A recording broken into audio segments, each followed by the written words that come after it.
Start alright అయిపోయింది live.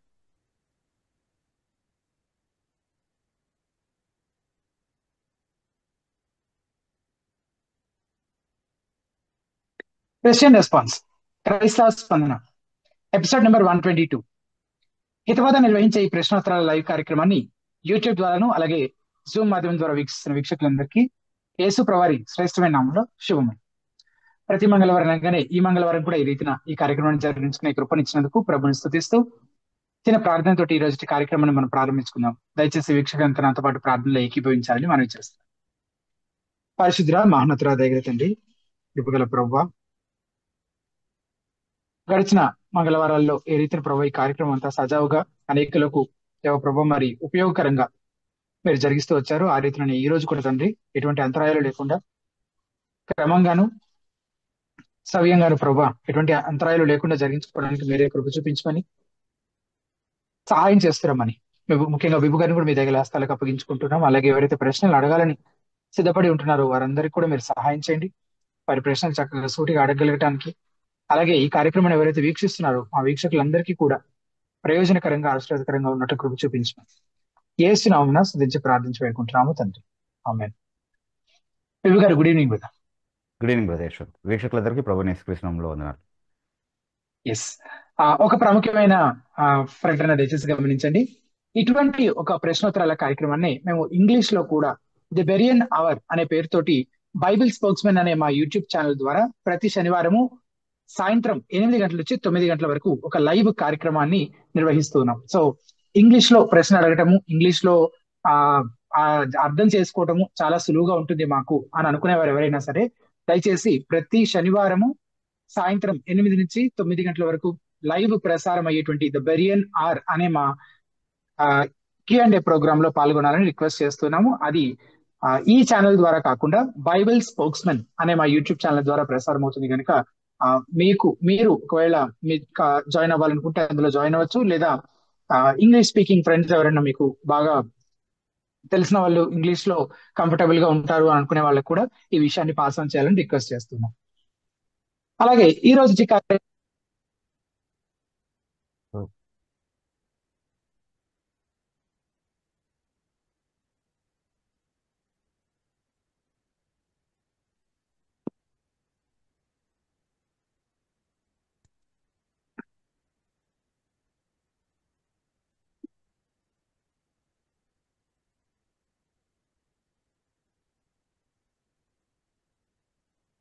Yashwant, we are unable to hear you. yes brother.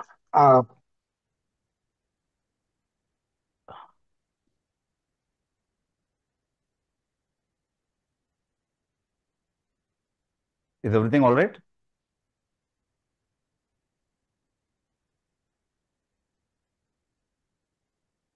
Yes brother, నా వాయిస్ వినిపిస్తుందండి? Yes, now we can hear you. Yes. ఈ రోజు కార్యక్రమానికి సంబంధించి కొన్ని క్విక్ ఇన్స్ట్రక్షన్స్ చూద్దాము. ముందుగా ప్రశ్న అడగాలనుకునేవారు ఏం చేయాలి? ప్రశ్న అడగాలనుకునేవారు మీరు ఒకవేళ ఈ కార్యక్రమాన్ని యూట్యూబ్ లైవ్ ద్వారా వీక్షిస్తున్నట్లయితే కనుక లైవ్ పక్కనే ఉన్న లైవ్ చాట్ లో మీ క్వశ్చన్ టైప్ చేసి పోస్ట్ చేసి ఉంచొచ్చు. 10 లైవ్ చాట్ ప్రశ్నలు తీసుకుంటూ ఉంటాం. చివరి అరగంట మాత్రం కేవలం లైవ్ చాట్ ప్రశ్నల కోసం మాత్రమే సమయం కేటాయించి అందులోని ప్రశ్నలు దాదాపు అన్నిటికీ సమాధానాలు చెప్పే ప్రయత్నం చేస్తాము. అండ్ ఒకవేళ మీరు లైవ్ చాట్ లో కాకుండా నేరుగానే జూమ్ ద్వారా విభుగాని ప్రశ్న అడగాలనుకుంటే కూడా అదే లైవ్ చాట్ లో జూమ్ కి సంబంధించిన లింక్ మేము పిన్ చేసి ఉంచాము. ఆ లింక్ ద్వారా మీరు జూమ్ లో జాయిన్ అయ్యి నేరుగా విభుగాని ప్రశ్న అడగవచ్చు. అసలు మాకు లైవ్ చాట్ కనిపించట్లేదు అని మీరు అంటున్నట్లయితే అప్పుడు బహుశా మీరు మా హితబోధ యూట్యూబ్ ఛానల్ ని సబ్స్క్రైబ్ చేసుకొని ఉండకపోవచ్చు. సో ముందుగా యూట్యూబ్ లో హితబోధ టైప్ చేస్తే మా యూట్యూబ్ ఛానల్ కనిపిస్తుంది. దాన్ని సబ్స్క్రైబ్ చేసుకొని బెల్ ఐకాన్ ప్రెస్ చేయండి. అప్పుడు మీకు లైవ్ చాట్ యాక్సెస్ వస్తుంది. అందులోనే క్వశ్చన్స్ టైప్ చేసి పోస్ట్ చేసి ఉంచొచ్చు. లేదా అందులో మేము పిన్ చేసి ఉంచిన జూమ్ లింక్ ద్వారా జూమ్ లో జాయిన్ అయ్యి నేరుగా విభుగాని ప్రశ్న అడగచ్చు. అండ్ ప్రశ్న అడగాలనుకునేవారు ఒక జూమ్ పార్టిసిపెంట్ కి ఒక ప్రశ్న, అలాగే ఒక యూజర్ ఐడి నుంచి ఒక ప్రశ్నకు మాత్రమే ముందుగా అవకాశం ఉంటుంది. అదే అంశానికి సంబంధించిన ప్రశ్న అయితే ఇంకొక ఫాలోఅప్ క్వశ్చన్ అడగచ్చు. పూర్తిగా వేరే అంశానికి సంబంధించిన ప్రశ్న అయితే చివరిలో సమయాన్ని బట్టి మీకు అవకాశం ఇవ్వడం జరుగుతుందని దయచేసి గమనించండి. అండ్ ఏ క్రమంలో అయితే పార్టిసిపెంట్స్ జూమ్ లో జాయిన్ అవుతున్నారో అలాగే లైవ్ చాట్ లో క్వశ్చన్స్ పోస్ట్ చేస్తున్నారు, అదే క్రమంలో మీ ప్రశ్న తీసుకోవడం లేదా మీకు ప్రశ్న అడిగే అవకాశం ఇవ్వడం జరుగుతుంది కనుక మీ వంతు వచ్చేంత వరకు మీరు వేచి ఉండాలని మనవి చేస్తున్నాం. అండ్ మీ ప్రశ్నలు క్లుప్తంగా సూటిగా ఉంచే ప్రయత్నం చేయండి. ఇంకా ఏమైనా వివరాలు కావాలంటే విభు గారి అడిగి తెలుసుకుంటారు. అండ్ జూమ్ పార్టిసిపెంట్స్ ముఖ్యంగా గమనించాల్సిన విషయం, మీరు ప్రశ్న అడగడము బిబు గారు జవాబు చెప్పడం పూర్తి అయిపోతే గనక మీరు జూమ్ నుంచి లీవ్ అయ్యి యూట్యూబ్ ద్వారా ఈ కార్యక్రమాన్ని వీక్షించాలని మనవి. మీరు జూమ్ లోనే ఉన్నారు అని అంటే ప్రశ్న అడగడం కోసమే ఉన్నారని మేము భావిస్తాం కనుక ఈ కన్ఫ్యూజన్ అవాయిడ్ చేయడం కొరకు ఈ రీతిని మాతో సహకరించాలని మనవి చేస్తూ ఈ రోజుటి కార్యక్రమాన్ని మనం ప్రారంభించుకుందాం. బిబు గారు, మనం ఇంకా yes sir. Live chat questions కానీ లేదంటే జూమ్ పార్టిసిపెంట్స్ నుంచి క్వశ్చన్స్ తీసుకునే కంటే ముందు ఓకే ఇంకొక ప్రశ్న తోటి ఈ రోజు కార్యక్రమాన్ని ప్రారంభించాలనుకుంటున్నాము బిబు ఓకే గారు. షూర్.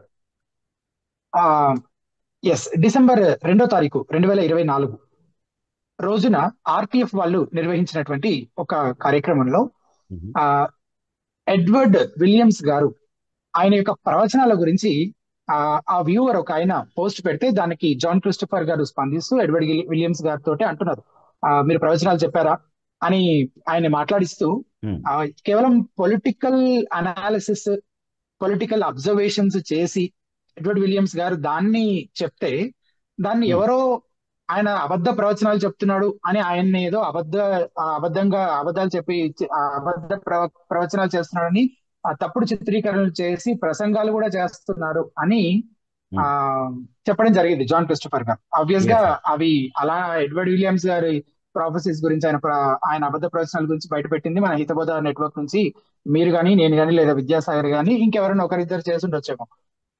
సో బహుశా అది మనల్ని ఉద్దేశించి ఆ స్టేట్మెంట్స్ చేస్తుండొచ్చు. ఒకసారి నేను ఆ వీడియో ప్లే చేస్తాను బిబు గారు, ఆ తర్వాత మీరు దాని గురించి స్పందించాలని రిక్వెస్ట్ చేస్తాను. తప్పకుండా.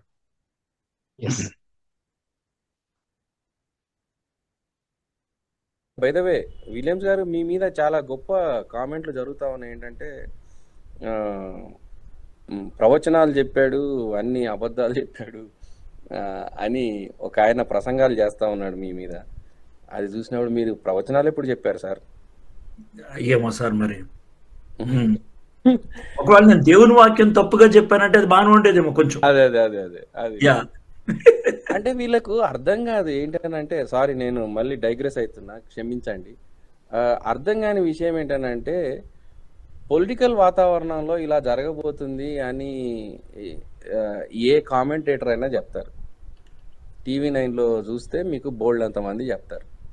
పొలిటికల్ అబ్జర్వర్స్ అంటారు, పొలిటికల్ అబ్జర్వర్స్ అంటారు, పొలిటికల్ అనలిస్ట్ లేదా పొలిటికల్ అబ్జర్వర్స్. ఇవన్నీ ప్రవచనాలుగా తీసుకోవాలా? ఆయన ఇలా మాట్లాడాడు కాబట్టి ప్రవచనం చెప్పాడు, ప్రవచనం నేను ప్రవచనం చెప్తున్నా అని చెప్పాడు. ఎందుకండి ఆ విధంగా ఏమంటారు, చెవులు మూసి నీళ్లు పోస్తారు మనుషుల? ఎస్ బిబు గారు, ఈ చెవులు మూసి నీళ్లు పోయడం ఏంటో నాకైతే తెలియదు, కానీ మొత్తానికి మనమే నిజంగా ఏదో ఎడ్వర్డ్ విలియమ్స్ గారిని తప్పుడు చిత్రీకరణ చేశామన్నట్టుగా మాట్లాడుతున్నారు. దాని గురించి మీరేమంటారు? అదే చెవులు మూసి నీళ్ళు పోసింది ఎవరో, ముక్కు మూసి గాలి ఊదింది ఎవరో ఇప్పుడు చూద్దాం మనం. కానీ పాయింట్ ఏంటంటే, ఫస్ట్ ఆఫ్ ఆల్ ఆయన మీరు ప్రవచనాలు ఎప్పుడు చెప్పారు సార్ అని ఆయన అడుగుతున్నప్పుడు ఎడ్వర్డ్ విలియమ్స్ గారు కూడా పక్క నుండి ఏమోనండి అని చెప్పి నవ్వుతున్నారు, ఏమీ తెలియనట్టు. ఓకే, తర్వాత నేను వాక్యం ఏదైనా తప్పు చెప్పుంటే అది చూపించి ఉండినా బాగుండేది అని అడుగుతున్నారు. సరే, ఆయన కోరికని తప్పకుండా మన్నిద్దాం మనం. ఆయన వాక్యంలో చేసేటటువంటి తప్పులు ఏవైతే ఉన్నాయో వాటిని కూడా మనం ఖచ్చితంగా బయట పెడదాము. వాక్యం పేరుతో ఆయన ఏవైతే తప్పుడు బోధలు చేస్తా ఉన్నారో వాటిని కూడా ఒక్కొక్కటిగా మనం బయట పెడదాం. ఆయన కోరిక ఎందుకు కాదనాలి మనం కదా, ఖచ్చితంగా ఆయన కోరిక తీరుద్దాం మనం. ఓకే, బట్ ఇక్కడ మనం అబ్జర్వ్ చేయాల్సినటువంటి ఒక విషయం ఏంటి అంటే, ఆర్టీఎఫ్ వాళ్ళు ఒక అబద్ధ ప్రవక్తని మళ్ళీ సమర్థించేటటువంటి ప్రయత్నం చేస్తున్నారు. అంటే ఆయన చేసినటువంటి అబద్ధ ప్రవచనాన్ని కప్పిపుచ్చేటటువంటి ప్రయత్నం చేస్తున్నారు. ఇక్కడ ఇది కొత్త కాదు వాళ్ళకి. గతంలో రంజిత్ ఓఫీర్ విషయంలో మనం చూసాం, మనం ప్రశ్నించినప్పుడు దాని మీద డిస్కషన్స్ అయ్యాయి. అవి వ్యూవర్స్కి అందరికీ తెలుసు, యువతల మన హితబోధ వ్యూవర్స్కి తెలుసు, అక్కడ ఉన్న వాళ్ళకి కూడా తెలుసు. ఓకే, సో ఇది రెండవ ప్రయత్నం అనమాట, ఇంకొక అబద్ధ ప్రవక్తని వెనకేసుకొచ్చేటటువంటి ప్రయత్నం. అంటే because probably he is also one of their associates. ఎప్పుడు ఆయన ప్లాట్ఫామ్స్ లోనే కనబడతా ఉంటారు. Is one of the RTF members. కాబట్టి ఈ అబద్ధ ప్రవక్తని వెనుకేసుకురావడానికి ఆయన చేసిన దాన్ని కప్పిపుచ్చేటటువంటి ప్రయత్నం జాన్ క్రిస్టోఫర్ గారు చాలా క్లియర్ గా చేస్తా ఉన్నారు ఇక్కడ. ఓకే, సో ఆ క్రమంలో ఆయన చెప్తుంది ఏంటి అని అంటే, అది ప్రవచనం కాదు, పొలిటికల్ వాతావరణంలో ఆయన చేసినటువంటి ఒక పొలిటికల్ కామెంటేటర్ గా ఏంటి అంటే, మన ప్రొఫెసర్ నాగేశ్వరరావు గారు చేస్తూ ఉంటారు కదా, అలాంటిదేమో బహుశా ఆయన ఉద్దేశం. సో పొలిటికల్ కామెంటేటర్ ఎవరైనా పొలిటికల్ వాతావరణాన్ని అబ్జర్వ్ చేసి ఎలాగైతే అనాలిసిస్ చేస్తాడో అలా చేసినటువంటి స్టేట్మెంట్ని ప్రవచనంగా తప్పుడు చిత్రీకరణలు చేస్తున్నాం మనం అన్నట్టుగా, అంటే ఇప్పుడు అనొచ్చామని నేను తప్పుడు చిత్రీకరణ అనే పదము, అంటే నేను తప్పుగా మీరు మాట్లాడారని నేను అన్నానని, దట్స్ వాట్ ఈ ఎగ్జాక్ట్లీ మీన్స్. అంటే మన చెవులు మూసి నీళ్ళు పోస్తున్నాము అన్నది వాట్ ఈ means by what ever idiom he's using is that మనం ఏదో మోసం చేస్తున్నాము, ఎడ్వర్డ్ విలియమ్స్ గారు చేయని తప్పుని ఆయన పైన ఆరోపిస్తున్నాము, లేదా ఎడ్వర్డ్ విలియమ్స్ గారు కేవలం ఒక పొలిటికల్ అనాలిసిస్ మాత్రమే ఇస్తూ ఉంటే మనం దాన్ని అబద్ధ ప్రవచనంగా, అది జరగలేదు కాబట్టి ఆయన ఆయన అదేంటి పొలిటికల్ ట్రెండ్స్ ని బట్టి పొలిటికల్ ఇన్ఫర్మేషన్ ఎన్వైరన్మెంట్ లో చేసినటువంటి అబ్జర్వేషన్ వర్కౌట్ అవ్వలేదు కాబట్టి మనం దాన్ని ఏదో ప్రవచనంగా ఫెయిల్ అయినటువంటి ప్రవచనంగా తప్పుగా చిత్రీకరిస్తున్నాం అన్నటువంటి పిక్చర్ ఇవ్వాలనుకుంటున్నారు ఆయన. సో దట్ అందరికీ తెలుసు హితబోధ వల్లే ఎడ్వర్డ్ విలియమ్స్ గారిని ఈ పాయింట్ మీద క్వశ్చన్ చేశారు అనేది. ఓకే, సో హితబోధ మినిస్ట్రీ తప్పు చేస్తుంది, తప్పుగా చిత్రీకరిస్తుంది, ఎవరో మనుషుల్ని మభ్యపెట్టే ప్రయత్నం చేస్తుంది. కానీ వాస్తవానికి ఎడ్వర్డ్ విలియమ్స్ గారు పాపం అసలు ఏం తప్పు, ఏ పాపం ఎరగనటువంటి వ్యక్తి అన్నట్టుగా ఒక క్లీన్ చిట్ ఇక్కడ ఎడ్వర్డ్ విలియమ్స్ గారికి ఇచ్చేటటువంటి ఒక ప్రయత్నం అనమాట. ఇది దాదాపుగా జరిగిపోయి 2 months అయిపోయింది. I don't know how it escaped hour notice brother Yashwant. It was just brought my notice actually. ఈ రోజు నేను ఇది చూడడం జరిగింది అనమాట. It's some slipped from our observation. So ఈ రోజన్నా రావడం సంతోషమే. We have an opportunity to clarify this. So నిజంగా ఒక పొలిటికల్ అబ్జర్వేషన్ గా ఆయన చెప్పారా, లేకపోతే దేవుడు నాకు చెప్పాడని ఒక ప్రవక్త చెప్తున్నట్టుగా చెప్పారా అనేది ఆయన మాట్లాడినటువంటి ఆ క్లిప్ ఒకసారి వింటే సరిపోతుంది కదా. అంటే మనం చెప్పడం ఎందుకు, మళ్ళీ ఒకసారి ఆ క్లిప్ ఇప్పుడు అది విన్న తర్వాత ఇప్పుడు ప్రజలు చూసుకుంటారు వీళ్ళు ఏం జస్టిఫికేషన్ ఇస్తున్నారో, యాక్చువల్లీ ఏ ఫోన్ కాన్వర్సేషన్ ఆధారం చేసుకుని మనం ఆయన ప్రవచనం చెప్పాడు అనేది ప్రజలు చూసుకుంటారు. చూసుకున్న తర్వాత మేము ఒకవేళ ఆయన డిఫేమ్ చేస్తున్నట్లయితే నా మీద లీగల్ గా వెళ్ళమనండి, నో ప్రాబ్లం. డిఫమేషన్ సూట్ పెట్టుకోమనండి నా మీద. ఓకే, నేను ఏ ఎక్స్టెంట్ కైనా వెళ్ళి దీన్ని ప్రూవ్ చేస్తాను. మళ్ళీ సూపర్స్టిషన్స్ మీద, ఫాల్స్ ప్రాఫెసీస్ మీద ఉన్నటువంటి చట్టాలని బలపరచడానికి కూడా వాళ్ళు ఒక అవకాశం ఇచ్చిన వాళ్ళు అవుతారు. Let them do what ever they want to do with it, but let them not లై. అంటే క్రిస్టియన్ కమ్యూనిటీ ముందుకు వచ్చి ఇట్లా బ్లేటెంట్లీ అబద్ధాలు ఆడడం మాత్రం వాళ్ళు మానేస్తే చాలా బాగుంటుంది వాళ్ళకి. సో ఒకసారి మనం ఆ క్లిప్ చూద్దాం, ఆ తర్వాత further talk on this. Yeah,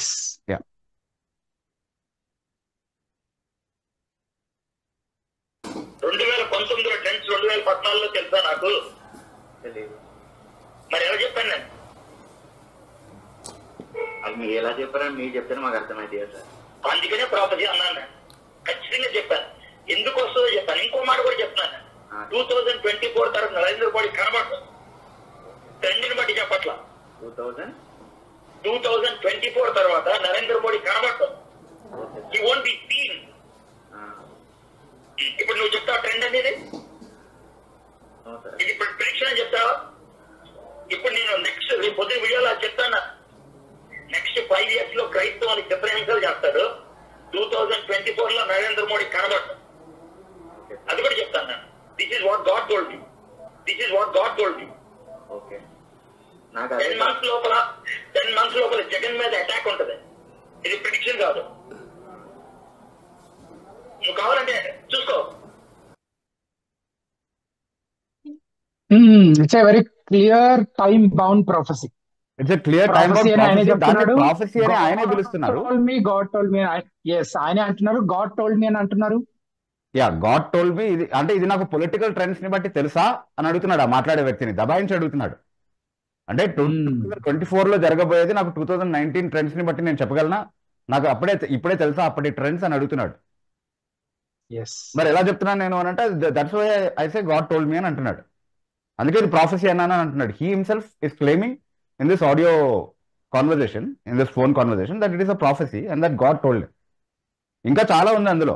అంటే ఎలీషా శపించినట్టుగా శపించమంటావా, నువ్వు పరిశుధాత్మను ప్రశ్నిస్తున్నావు, పరిశుధాత్మకు సారీ చెప్పని చెప్పి సారీ చెప్పించాడు ఆ కుర్రోడి చేత, మాట్లాడినటువంటి వ్యక్తి చేత. ఎలీషా శపించినట్టు శపిస్తే ఎలుగుబంటి వచ్చి తినేసినట్టు ఇతను శపిస్తే ప్రవక్త కాబట్టి అది నెరవేరుతుంది. సో ఏంటి అతను చేసిన ప్రవచనాలు అంటే 2019లో అదేంటి 2020లో whatever time that was when he prophesied 10 months లో జగన్ మీద అటాక్ ఉంటుంది అని అంటే అది అబద్ధ ప్రవచనం అని అప్పుడే ప్రూవ్ చేశాము, అది నెరవేరలేదని. ఏంటి తర్వాత ఇప్పుడు 2024 తర్వాత నరేంద్ర మోడీ కనిపించాడంట అసలు. అందుకే ఎక్కడ కనిపించట్లేదు, అందరూ వెతుకుతా ఉన్నారు నరేంద్ర మోడీ ఎక్కడ పోయాడని. నేను కూడా ఇప్పుడు దాకా అదే పనిలో ఉండి వచ్చా, నరేంద్ర మోడీ ఎక్కడైనా దొరుకుతాడేమో అని వెతుకుతున్నా, కనబడట్లేదు. 2024 తర్వాత 31 డిసెంబర్ నుంచి అదే పనిలో ఉన్నా నేను. ఇదేంటి అని అంటే దేవుడు ఇచ్చినటువంటి ప్రవచనం ఇది.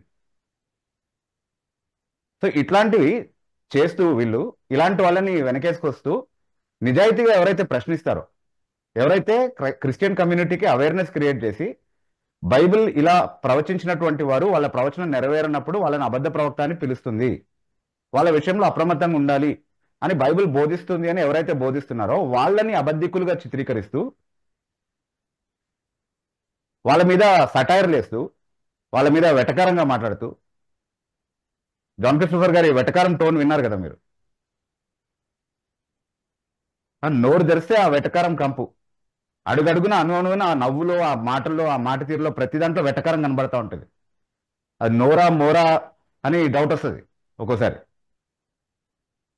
చెవులు మూసి నీళ్ళు పోసడం పోయడం ఏంటది? What is that stupid idiom that he wants to use against అస్?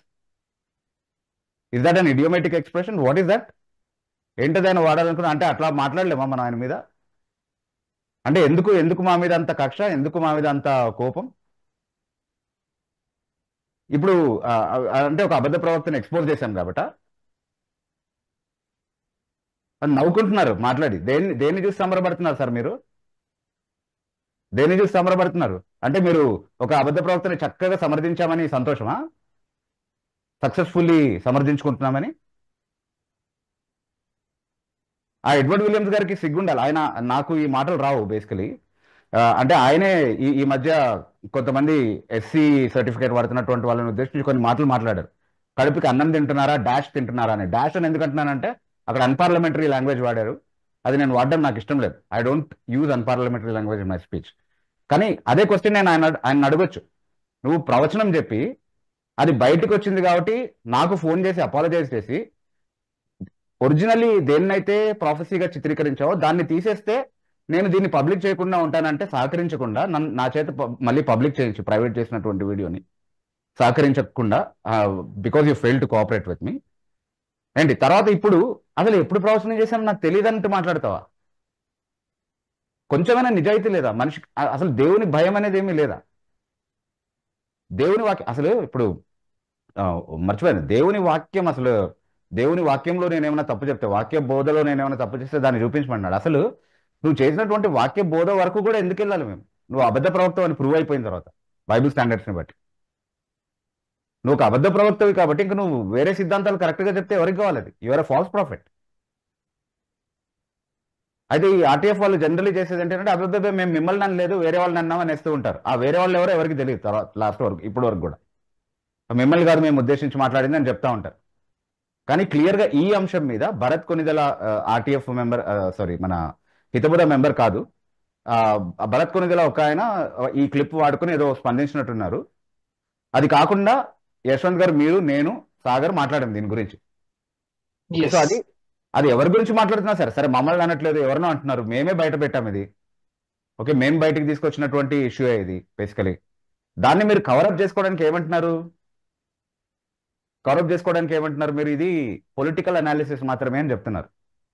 పచ్చి అబద్ధం. అంటే అబద్ధాలు ఆడి ఒక అబద్ధ ప్రవక్తని మోసే ప్రయత్నం మీరు చేస్తున్నారు. మేము ఏదో చెవులు మూసి నీళ్ళు పోసే ప్రయత్నం చేస్తున్నామని అనుకుంటూ మీరు ఒక అబద్ధ ప్రవక్తని భుజాన మోసే పని చేస్తా ఉన్నారు. మంచి చక్కగా ప్లాట్ఫామ్ ఇచ్చి అతన్ని కూర్చోబెట్టుకొని అతన్ని సమర్థించి ఎలక్వెంట్ గా మాట్లాడగలడు కాబట్టి, నాలెడ్జ్ ఉంది కాబట్టి ఆయన అబద్ధ ప్రవక్త అయినా పర్వాలేదు, దాన్ని జస్టిఫై చేసుకుంటూ ముందుకెళ్ళాలి.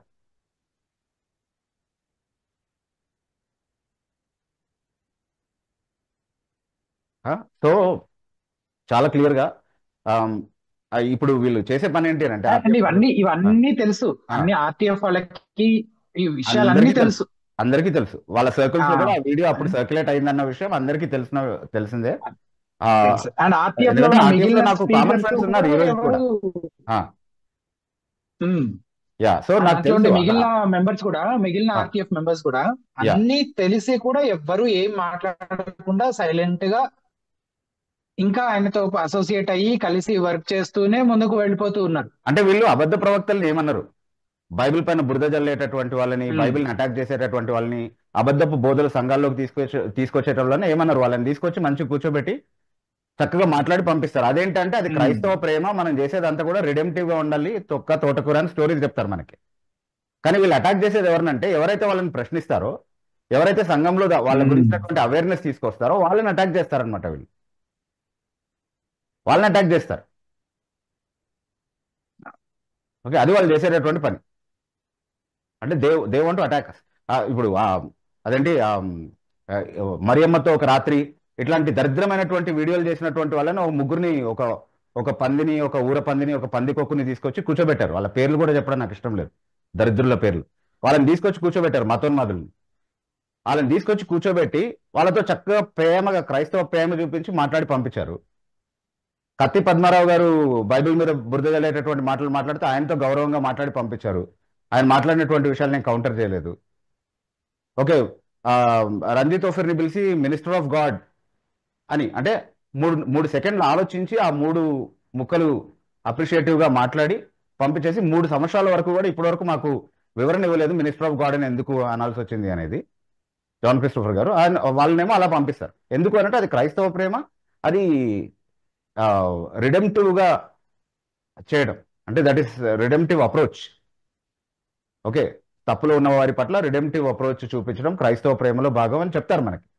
ఓకే, కానీ నేను రవి గారు వాళ్ళ దగ్గరికి వెళ్ళినప్పుడు జాన్ క్రిస్టోఫర్ గారు ఏ టోన్లో మాట్లాడారో అందరూ చూశారు. వాళ్ళ తరఫున వాళ్ళే కామెంట్ సెక్షన్లో కింద పెడతా ఉన్నారు, మీరు మాట్లాడకండి, you are speaking out of hurt, మీరు మాట్లాడితే సరిగ్గా ఉండదు, ఈ టైంలో సాయి ఉన్నారు కదా ఆయన్ని మాట్లాడనివ్వండి అని చెప్తా ఉన్నారు కింద కామెంట్స్లో. ఎందుకంటే ఆయన ఏ టోన్లో మాట్లాడుతున్నారో, ఎలాంటి టాంట్స్ ఇస్తున్నారో, ఎలాంటి సర్కాజం వాడుతున్నారో, ఎలాంటి మిస్రిప్రజెంటేషన్స్ చేస్తున్నారో అన్ని కూడా జనాలు చూస్తూ ఉన్నారు. This is what they do. అంటే కానీ అప్పుడు ఎందుకు అట్లా చేశారు, మాతో ఎందుకు అట్లా బిహేవ్ చేశారు అని అంటే, మేము అంటే ఇప్పుడు మిగతా వాళ్ళు ఎవరైతే ఉన్నారో ఆ మతోన్మాదులు కావచ్చు, లేకపోతే ఆ అబద్ధ ప్రవక్తలు ఎవరైతే వాళ్ళతో ఉన్నారో వాళ్ళకి లవ్ చూపిస్తారు వీళ్ళు. ఎందుకంటే వాళ్ళు ఎవరిని ప్రశ్నించారు, వాళ్ళు యేసు ప్రభుని ప్రశ్నించారు, లేకపోతే బైబిల్ మీద బురద చల్లారు కదా. కానీ మేము ఎవరిని ప్రశ్నించాము, మేము ఆర్టీఎఫ్ని ప్రశ్నించాము కదా. కాబట్టి మా మీద లవ్, మేము ఒకవేళ తప్పుగా మాట్లాడుతుంటే ఆ రిడెంప్టివ్ అప్రోచ్ ఇవేం పనికిరావు అనమాట మా దగ్గర. మమ్మల్ని ఏమో మోసగాళ్ళలాగా మేమేమో తప్పు మాట్లాడుతున్నాం, ఆయన చేయని తప్పు ఆయన పైన ఆరోపించి అబద్ధికుడిగా ఆయన్ని చిత్రీకరిస్తున్నాం అన్నట్టుగా మమ్మల్ని తప్పుడు చిత్రీకరణ చేయడం. ఈ తప్పుడు చిత్రీకరణ చేయడం ఇదేం మొదటిసారి కాదు, ఇది అలవాటైపోయింది జాన్ క్రిస్టోఫర్ గారికి. అంటే ఇప్పుడు ఫర్ ఎగ్జాంపుల్ మీరు ఆ డిస్కషన్ చూస్తే రవి గారు నేను కూర్చుని సాయి అండ్ జాన్ క్రిస్టోఫర్ గారితో మాట్లాడినటువంటి ఆ డిస్కషన్ మీరు చూస్తే కనుక మీకు అర్థమవుతుంది క్లియర్. ఇప్పుడు నేను బైబిల్ ఇంటర్ప్రిటేషన్ దగ్గర తప్పు చేయనండి, తెలిసి అని ఒక సందర్భంలో నేను మాట్లాడే ప్రయత్నం చేస్తా ఉంటే, అవునవును తెలుసు, అందుకే మిమ్మల్ని కొంతమంది పక్కన పెట్టేశారు కదా మీతో కలిసి పరిచయం చేస్తున్న వాళ్ళు అని ఒక స్టేట్మెంట్ చేశారు in passing. I had some issues with my audios and what ever. ఆ రోజు సరిగా వినలేదు నేను, లేకపోతే ఆ రోజే అయిపోయి ఉండేది దాని గురించినటువంటి క్లారిఫికేషన్. ఓకే, కానీ దాన్ని నేను అది తర్వాత నోటీస్ చేశాను, ఆయన అట్లాంటి ఒక స్నైడ్ పాసింగ్ రిమార్క్ చేశాడు అనేది. Okay, but the point is అప్పుడు అసలు నాతో కలిసి పనిచేసినటువంటి వాళ్ళు ఎందుకు పక్కన పెట్టారు నన్ను? ఇంటర్ప్రిటేషన్ ఇష్యూ ఉంది కాబట్టి కాదు నా దగ్గర.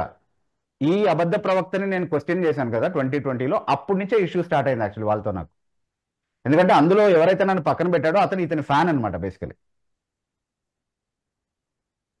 ఎవరితో అయితే నేను 10 ఏళ్ళు కలిసి పరిచయం చేశాను, డాక్టరినల్ డిఫరెన్సెస్ ఉంటూ కూడా అప్పుడు కూడా నేను క్యాల్వినిస్ట్ నేను తెలుసు. ఇస్టులు అని ఇప్పుడు దుమ్మెత్తిపోవడం స్టార్ట్ చేశారు కదా 2020 నుంచి సోషల్ మీడియాలో. ఒక ఆయన స్టార్ట్ చేయక ముందు నుంచి ఆయనకు తెలుసు నేను క్యాల్వినిస్ట్ అని. నేను క్యాల్వినిస్ట్ అని తెలుసు, కానీ ఎందుకు అప్పుడు స్టార్ట్ చేశాడు? అది ఎందుకంటే నేను ఈ అబద్ధ ప్రవక్తని, ఈ ఎడ్వర్డ్ విలియమ్స్ని ఎక్స్పోజ్ చేయడం అప్పుడే స్టార్ట్ చేశాను కాబట్టి. That is what broke my ties with them. That was the starting point. Okay, తర్వాత కూడా కలిసి ఏదో ప్యాచప్ ఏదో జరిగింది, కొంచెం ఏదో ట్రై చేశారు కొంతమంది ఇంటర్వ్యూని, కానీ అవకాశం కోసం చూస్తూ ఉన్నారు. బక్సింగ్ గారి కాంట్రవర్సీ వచ్చినప్పుడు మొత్తానికి నాకు వ్యతిరేకంగా స్టాండ్ తీసుకున్నారు. They were waiting for that opportunity where they can find themselves seem more justified when they take that stand against me. So అది చేశారు. దాన్ని ఇక్కడ తప్పుగా చిత్రీకరించాడు ఆయన. మీరు తమ్నైల్స్ ఎందుకు వాడతారు అని ఒక క్వశ్చన్ రేజ్ చేశాడు ఆ ప్రోగ్రామ్లో, ఇఫ్ పీపుల్ రిమెంబర్. నేనేమన్నానంటే నేను చేస్తున్నటువంటి సబ్జెక్ట్స్ వైపుకి జనాల దృష్టిని ఆకర్షించడం కోసం నేను తమ్నైల్స్ చేస్తానని చెప్పాను. ఈ రోజు కూడా అదే మాటకి కట్టుబడి ఉంటున్నాను నేను. నేను thumbnails అందుకే చేస్తాను, because people should know what is the content I'm discussing. అది వాళ్ళు వచ్చి చూడాలి అని అంటే వాళ్ళకి తెలిసి ఉండాలి. కాబట్టి ప్రజల దృష్టిని కంటెంట్ వైపుకి, నేను చేస్తున్నటువంటి సబ్జెక్ట్ వైపుకి ఆకర్షించడానికి నేను thumbnail చేస్తానని చెప్తే దాన్ని పట్టుకొని ఎలా తప్పుగా చిత్రీకరించాలో అలా చేశాడు, ఆ వీడియోలో చేశాడు. అప్పటికి నేను క్లారిఫికేషన్ ఇచ్చాను. తర్వాత కూడా వాళ్ళకి తెలిసినటువంటి వాళ్ళ ద్వారా అదే థింగ్ని వాళ్ళు ప్రాపగేట్ చేస్తున్నట్టుగా మాకు తెలిసింది. Okay, so this is how they want, అంటే ఈ అన్హెల్దీ కాంపిటీషన్ వీళ్ళు బయట పెట్టుకుంటూ ఉన్నారు. మనం చేసినటువంటి మంచి పనిని, అంటే సంఘంలో అవేర్నెస్ క్రియేట్ చేసేటటువంటి పని ఏదైతే మనం చేస్తున్నామో దాన్ని అటాక్ చేస్తూ దొంగల్ని, ఈ మతోన్మాదుల్ని, అబద్ధ ప్రవక్తల్ని తీసుకొచ్చి కూర్చోబెట్టి వీళ్ళు జస్టిఫై చేసి సంఘంతో వీళ్ళకి సంధి కుదిర్చేటటువంటి ప్రయత్నం చేస్తున్నారు. అంటే ఆర్టీఎఫ్ అంటే చాలా రైట్ థియాలజీ కదా వాళ్ళది, కాబట్టి ఇంత రైట్ థియాలజీ చెప్పేటటువంటి వాళ్ళు ఇలాంటి వాళ్ళని వెనకేసుకొస్తున్నారంటే వీళ్ళంతా రైట్ అయి ఉండాలి అన్నటువంటి ఇంప్రెషన్ క్రియేట్ చేసి సంఘంలోకి వీళ్ళని చొరబడేటటువంటి ఏర్పాటు చేస్తూ ఉన్నారు వీళ్ళు. ఓకే, సో జనాలు ఆలోచించుకుంటారు whether they want stand with the truth whatever. ఇక్కడ ఒక ఇన్స్టెన్స్ క్లియర్గా చూపించాం కదా, వాళ్ళు కూర్చొని నవ్వుతా ఉన్నారు. కొంతమంది ఈ ఆర్టీఎఫ్ లో కొంతమంది ఎట్లా ఉన్నారంటే, వాళ్ళు నేను చేసినటువంటి పనితో ఏకీభవించగలిగినప్పుడు నాకు వ్యక్తిగతంగా ఫోన్ చేసి చాలా చక్కగా చేశారు, మేము ఏకీభవిస్తున్నామని చెప్పి ప్రోత్సహిస్తారు. కానీ నాతో విభేదిస్తున్నప్పుడు మాత్రం వ్యక్తిగతంగా కాకుండా పబ్లిక్ గా ఫేస్బుక్ లో పోస్ట్ పెడతారు. అంటే వాళ్ళ ఇంటెన్షన్స్ తెలుస్తున్నాయి కదా అక్కడ. అంటే బిబు గారితో ఓపెన్ గా విభేదించాలి, ఏకీభవించేది ఏదైనా ఉంటే వ్యక్తిగతంగా చెప్పాలి. అట్లాంటి గొప్ప నిజాయితీ పరులు ఉన్నటువంటి ఒక మంచి ఫోరం అది. సో అది అట్లాగే కొనసాగాలని కోరుకుందాం మనం. సరే, let's get into our programme today. But మేము చాలా క్లియర్గా చెప్తుంది ఏంటంటే, మేము ఎడ్వర్డ్ విలియమ్స్ అంటే నాకేమీ వ్యక్తిగతంగా పరిచయం ఉన్నటువంటి వ్యక్తి ఏం కాదు ఆయన. కానీ నేను చాలా మందిని ప్రశ్నించాను ఈ ప్లాట్ఫామ్ ద్వారా, మన హితబోధ ప్లాట్ఫామ్ ద్వారా చాలా మందిని ప్రశ్నించాను. ఎలాంటి ఫాల్స్ ప్రాఫెసీస్ చేస్తున్నటువంటి వాళ్ళనైనా సరే, ఎలాంటి కల్టిస్ట్ టీచింగ్స్ తీసుకొస్తున్నటువంటి వాళ్ళనైనా సరే, లేదా బైబిల్కి వ్యతిరేకంగా మాట్లాడుతున్నటువంటి ఎవరినైనా సరే నేను క్వశ్చన్ చేస్తూనే వచ్చాను. That will be my ministry until the end of my life. That will be one of the essential parts of my ministry. That is not the only ministry, but that is an essential part of my ministry, which I will keep doing still. So, అది చేస్తున్నప్పుడు అది సత్యమా కాదా అని చెప్పడానికి నా దగ్గర ఆధారాలు ఉన్నాయి. ఓకే, అది అంగీకరించి ఎవరికైనా అది కావాలంటే they can be benefited by this ministry. కానీ కాదు, నన్ను అటాక్ చేస్తున్నటువంటి వాళ్ళే సత్యం చెప్తున్నారు అని నమ్మాలనుకుంటే they can take their own call. But ఇక్కడ ఎవిడెన్స్ ఉంది. ఈ ఇన్స్టెన్స్ని ఒక ఉదాహరణగా తీసుకోండి, ఇక్కడ ఎవిడెన్స్ ఉంది. ఎవరు సత్యం చెప్తున్నారో ప్రజలు ఆలోచించుకోవాలని మనవి చేస్తా ఉన్నాను. I leave this to God further. Let God deal with it. Bibu గారు తర్వాత చక్రవర్తి అనే ఐడి నుంచి జాయిన్ అయినటువంటి వారు, మీరు అన్మ్యూట్ చేసుకొని మీ పేరు, మీ ఊరు చెప్పి మీ ప్రశ్న. హలో, గుడ్ ఈవినింగ్ అన్న. నా పేరు చక్రవర్తి. నేను పూణే నుంచి కాల్లో జాయిన్ అయ్యాను. చక్రవర్తి, యాక్చువల్ గా నాకు దీనికి రిలవెంట్ గానే క్వశ్చన్ అడగాలని చెప్పేసి అనుకుంటున్నాను ఇప్పుడు దాకా మీరు మాట్లాడిన దానికి. సో ఒక బ్రదర్ యూట్యూబ్ మాధ్యమంగానే ఏం చెప్పారంటే, యేసు ప్రభు నాతో ఇలా మాట్లాడారు, నాకు దర్శనం వచ్చింది. సో నేను ఇప్పుడు కంప్లీట్ గా నేను క్రిస్టియానిటీకి వ్యతిరేకంగా ఉన్నా కూడా నేను ఇప్పుడు మారిపోయానని చెప్పేసి ఒక అతను మాట్లాడడం జరిగింది. అయితే ఈ రోజు కూడా ఈ దర్శనాలు ఇవి ఇంకా జరుగుతున్నాయా? ఒకవేళ నిజంగా జరుగుతూ ఉంటే రియల్ గా జరిగిన దానికి లేదంటే వాళ్ళు అబద్ధం చెప్పేదానికి డిఫరెన్షియేట్ మనం ఎలా చేసుకోవాలి? Okay, in the first place ఇది కృషి పాల్ గురించి మీరు మాట్లాడుతున్నారు, రైట్? కరెక్ట్. అంటే అతను బేసికలీ చాలా ప్రయత్నాలు చేశారు ఇప్పటికి లైఫ్ లో, అన్ని ఫెయిల్ అవుతూ వచ్చారు. లాస్ట్ లో చేసినటువంటి, అంటే దీనికంటే ముందు లాస్ట్ లో చేసిన ప్రయత్నం ఏంటంటే, మతోన్మాదుల దగ్గరికి వెళ్ళి నేను కూడా బైబిల్ తప్పని తెలుసుకున్నానని చెప్పి ఇష్టం వచ్చినట్టుగా నోటికి వచ్చినట్టుగా బైబిల్ని దూషించి బైబిల్కి వ్యతిరేకంగా దుమ్మెత్తి పోసి మాట్లాడి, అదంతా ఏం పెద్దగా క్లిక్ అవ్వలేదు, ఎవరు పట్టించుకోవట్లేదు. ఇప్పుడు అర్థమైపోయింది ట్రెండ్ అందరికీ. అంటే ఆ మతోన్మాదులు కొంతమంది శునకానందం తీసుకునేటటువంటి కొంతమంది బ్యాచ్ ఉంటారు, వాళ్ళు తప్ప వీళ్ళని సపోర్ట్ చేసి వీళ్ళని ప్రోత్సహించేటటువంటి ఆ పొలిటికల్ ఇంట్రెస్ట్ ఉన్నటువంటి వాళ్ళు, వీళ్ళ వెనకాల ఉన్నటువంటి వాళ్ళు ఎవరైతే ఉన్నారో వాళ్ళ వెనకాల ఉన్నటువంటి ఆ తొట్టి బ్యాచ్ తప్ప ఎవరు ఎంటర్టైన్ చేయట్లేదు దీన్ని. సీరియస్గా ఆలోచించాలి, అందరికీ అర్థమైపోయింది ఇది ఒక బిజినెస్ అయిపోయింది. బైబిల్ మీద బురద చల్లడం, తోచిందంతా కూడా వ్యాఖ్యానించడం, డబ్బులు దండుకోవడం, ప్రతి ఏదోకి ఇది ఒక బిజినెస్ అయిపోయింది అనమాట ఇప్పుడు. సో ఇది అదే పని చేసి వచ్చాడు. ఆ ఏదో పని చేసి వచ్చి ఇప్పుడు తిరిగి వచ్చి ఇప్పుడు ఏమంటున్నాడు, ఏడుస్తున్నాడు, యేసుప్రభు కనబడ్డాడు అన్నది మాత్రం వాస్తవం కాదు. అందుకే నేను అతని సాక్ష్యం నమ్మట్లేదు. నాకు థియోలాజికలీ రీజన్స్ ఉన్నాయి యేసుప్రభు కనబడ్డాడు అలా మాట్లాడాడు అని చెప్పడానికి. ఎవడో ఎక్స్పీరియన్స్ నాకు కనబడ్డాడు అంటే హరే రామ హరే కృష్ణ మూమెంట్లో ఉన్న వాళ్ళు కూడా వాళ్ళ ఎక్స్పీరియన్సెస్ చెప్తారు. సాయిబాబాని చూసిన వాళ్ళు కూడా నాకు తెలుసు. ఓకే, సో అట్లా అని చెప్పి సాయిబాబా ఉన్నాడని నమ్మాలా? ఓకే, అది కాదు కదా. అంటే నాకు నాకు కనబడింది కాదు, బిబ్లికల్ బేసిస్ ఉందా అట్లా చూస్తారని చెప్పడానికి ఈ రోజు అంటే లేదు. That's a separate debate by it self. Okay, కాబట్టి ఇతను ఇప్పుడు వచ్చి ఏడుస్తున్నంత మాత్రాన నేను దాన్ని అంగీకరించాల్సినటువంటి అవసరం లేదు. ఒకవేళ అతనికి జెన్యున్ గా ఏదన్నా అతను రీజన్ అవుట్ చేసుకుని అరే నేను తప్పు చేస్తున్నాను, ఉద్దేశపూర్వకంగానే బైబిల్ని వక్రీకరిస్తూ బురద చల్లుతున్నాను అన్నటువంటి రియలైజేషన్ ఏదైనా వచ్చుంటే అలా చెప్తే ఎవరు నమ్మరు.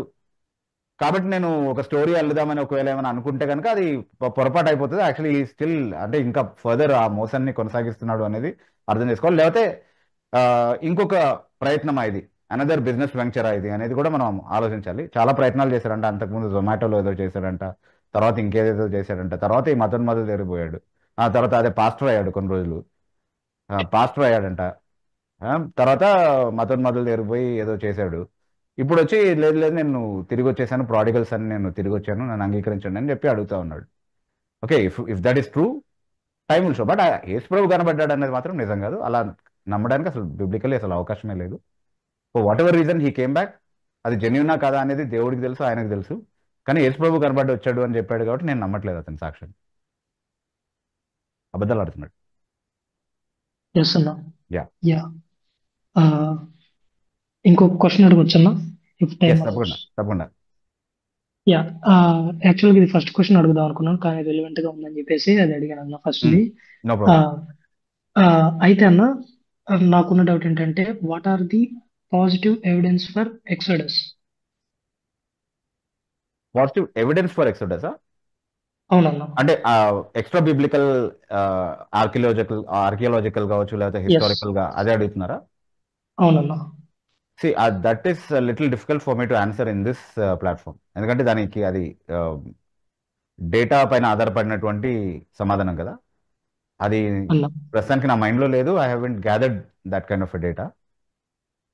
But you have lots of information. అంటే I can suggest you sources from which you may get them actually. ఎందుకంటే బిబ్లికల్ ఐడియా ఉండొచ్చు కదా మీకు కూడా. అంటే బిబ్లికలీ ఆర్కియాలజికల్ ఎవిడెన్సెస్ చూపించేటటువంటి చాలా ప్లాట్ఫామ్స్ ఉన్నాయి యాక్చువల్లీ. సైంటిఫిక్ గా కావచ్చు, లేకపోతే బిబ్లికల్ ఆర్కియాలజికల్ గా కావచ్చు. మేబీ ఆన్సర్స్ ఇన్ జెనిసిస్ ఇట్లాంటి ఛానల్స్ ద్వారా you might get some good information. General గా మీరు ర్యాండమ్ సెర్చ్ చేసినా కూడా you will come in to connection with, ఇప్పుడు మన కోల్డ్ కేస్ క్రిస్టియానిటీ ఇట్లాంటి ఛానల్స్ ఉన్నాయి కదా. వాళ్ళు చాలా ఆర్కియాలజికల్ ఎవిడెన్సెస్ పైన, అంటే వాళ్ళ వెబ్సైట్ కూడా ఉంది కోల్డ్ కేస్ క్రిస్టియానిటీ వాళ్ళది. యూట్యూబ్ లో ప్రజెంట్ చేయడం అన్ని పాసిబుల్ అవ్వకపోవచ్చు, but website has a lot of information. So అందులో కూడా మీకు కావాల్సిన చాలా వరకు ఇట్లాంటి అనాలిసిస్ విత్ ప్రాపర్ డాక్యుమెంటేషన్ దొరుకుతుంది. నేను ఇక్కడ ఏదో అరకుర ఏదో తెలిసింది గుర్తున్నది చెప్పేస్తే అది డాక్యుమెంటెడ్ ఇన్ఫర్మేషన్ గా ఉండదు. సో అది ఈరోజు మతోన్మాదులు వాళ్ళ రామాయణం కోసమో మహాభారతం కోసమో చెప్తున్నట్టుగా అంతకంటే ఎక్కువగా ఏమనిపించదు నేను చెప్తే ఇప్పుడు అది. బట్ ప్రాపర్ డేటా కలెక్ట్ చేసుకుని దాన్ని వెల్ డాక్యుమెంటెడ్ గా ప్రెజెంట్ చేయగలిగితే కన్విన్సింగ్ గా ఉంటుంది. So I would encourage you to please search, ఎందుకంటే there are specialized websites dealing with that. Okay, okay అన్న, డెఫినెట్లీ అన్న. థ్యాంక్ యూ అన్న. Thank you brother. తర్వాత ఎయిరన్ అనే ఐడి నుంచి జాయిన్ అయినటువంటి వారు మీరు అన్మ్యూట్ చేసుకొని మీ పేరు, మీ ఊరు చెప్పి మీ ప్రశ్న అడగచ్చు సార్.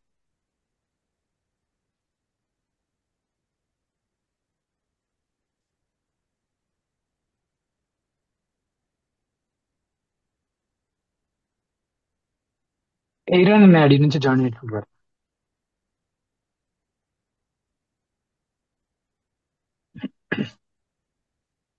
బహుశా అందుబాటులో లేనట్టున్నారు. బ్రదర్.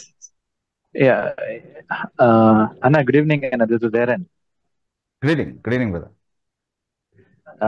బ్రదర్, యాక్చువల్గా నేను జర్నీలో ఉన్నాను, నా క్వశ్చన్ చాట్ బాక్స్ లో పెట్టాను, ఒకసారి చూడరా? ఓ, చాట్ లో పెట్టారా? జూమ్ చాట్ లోనా లేక లైవ్ యూట్యూబ్ లైవ్ లో పెట్టారా?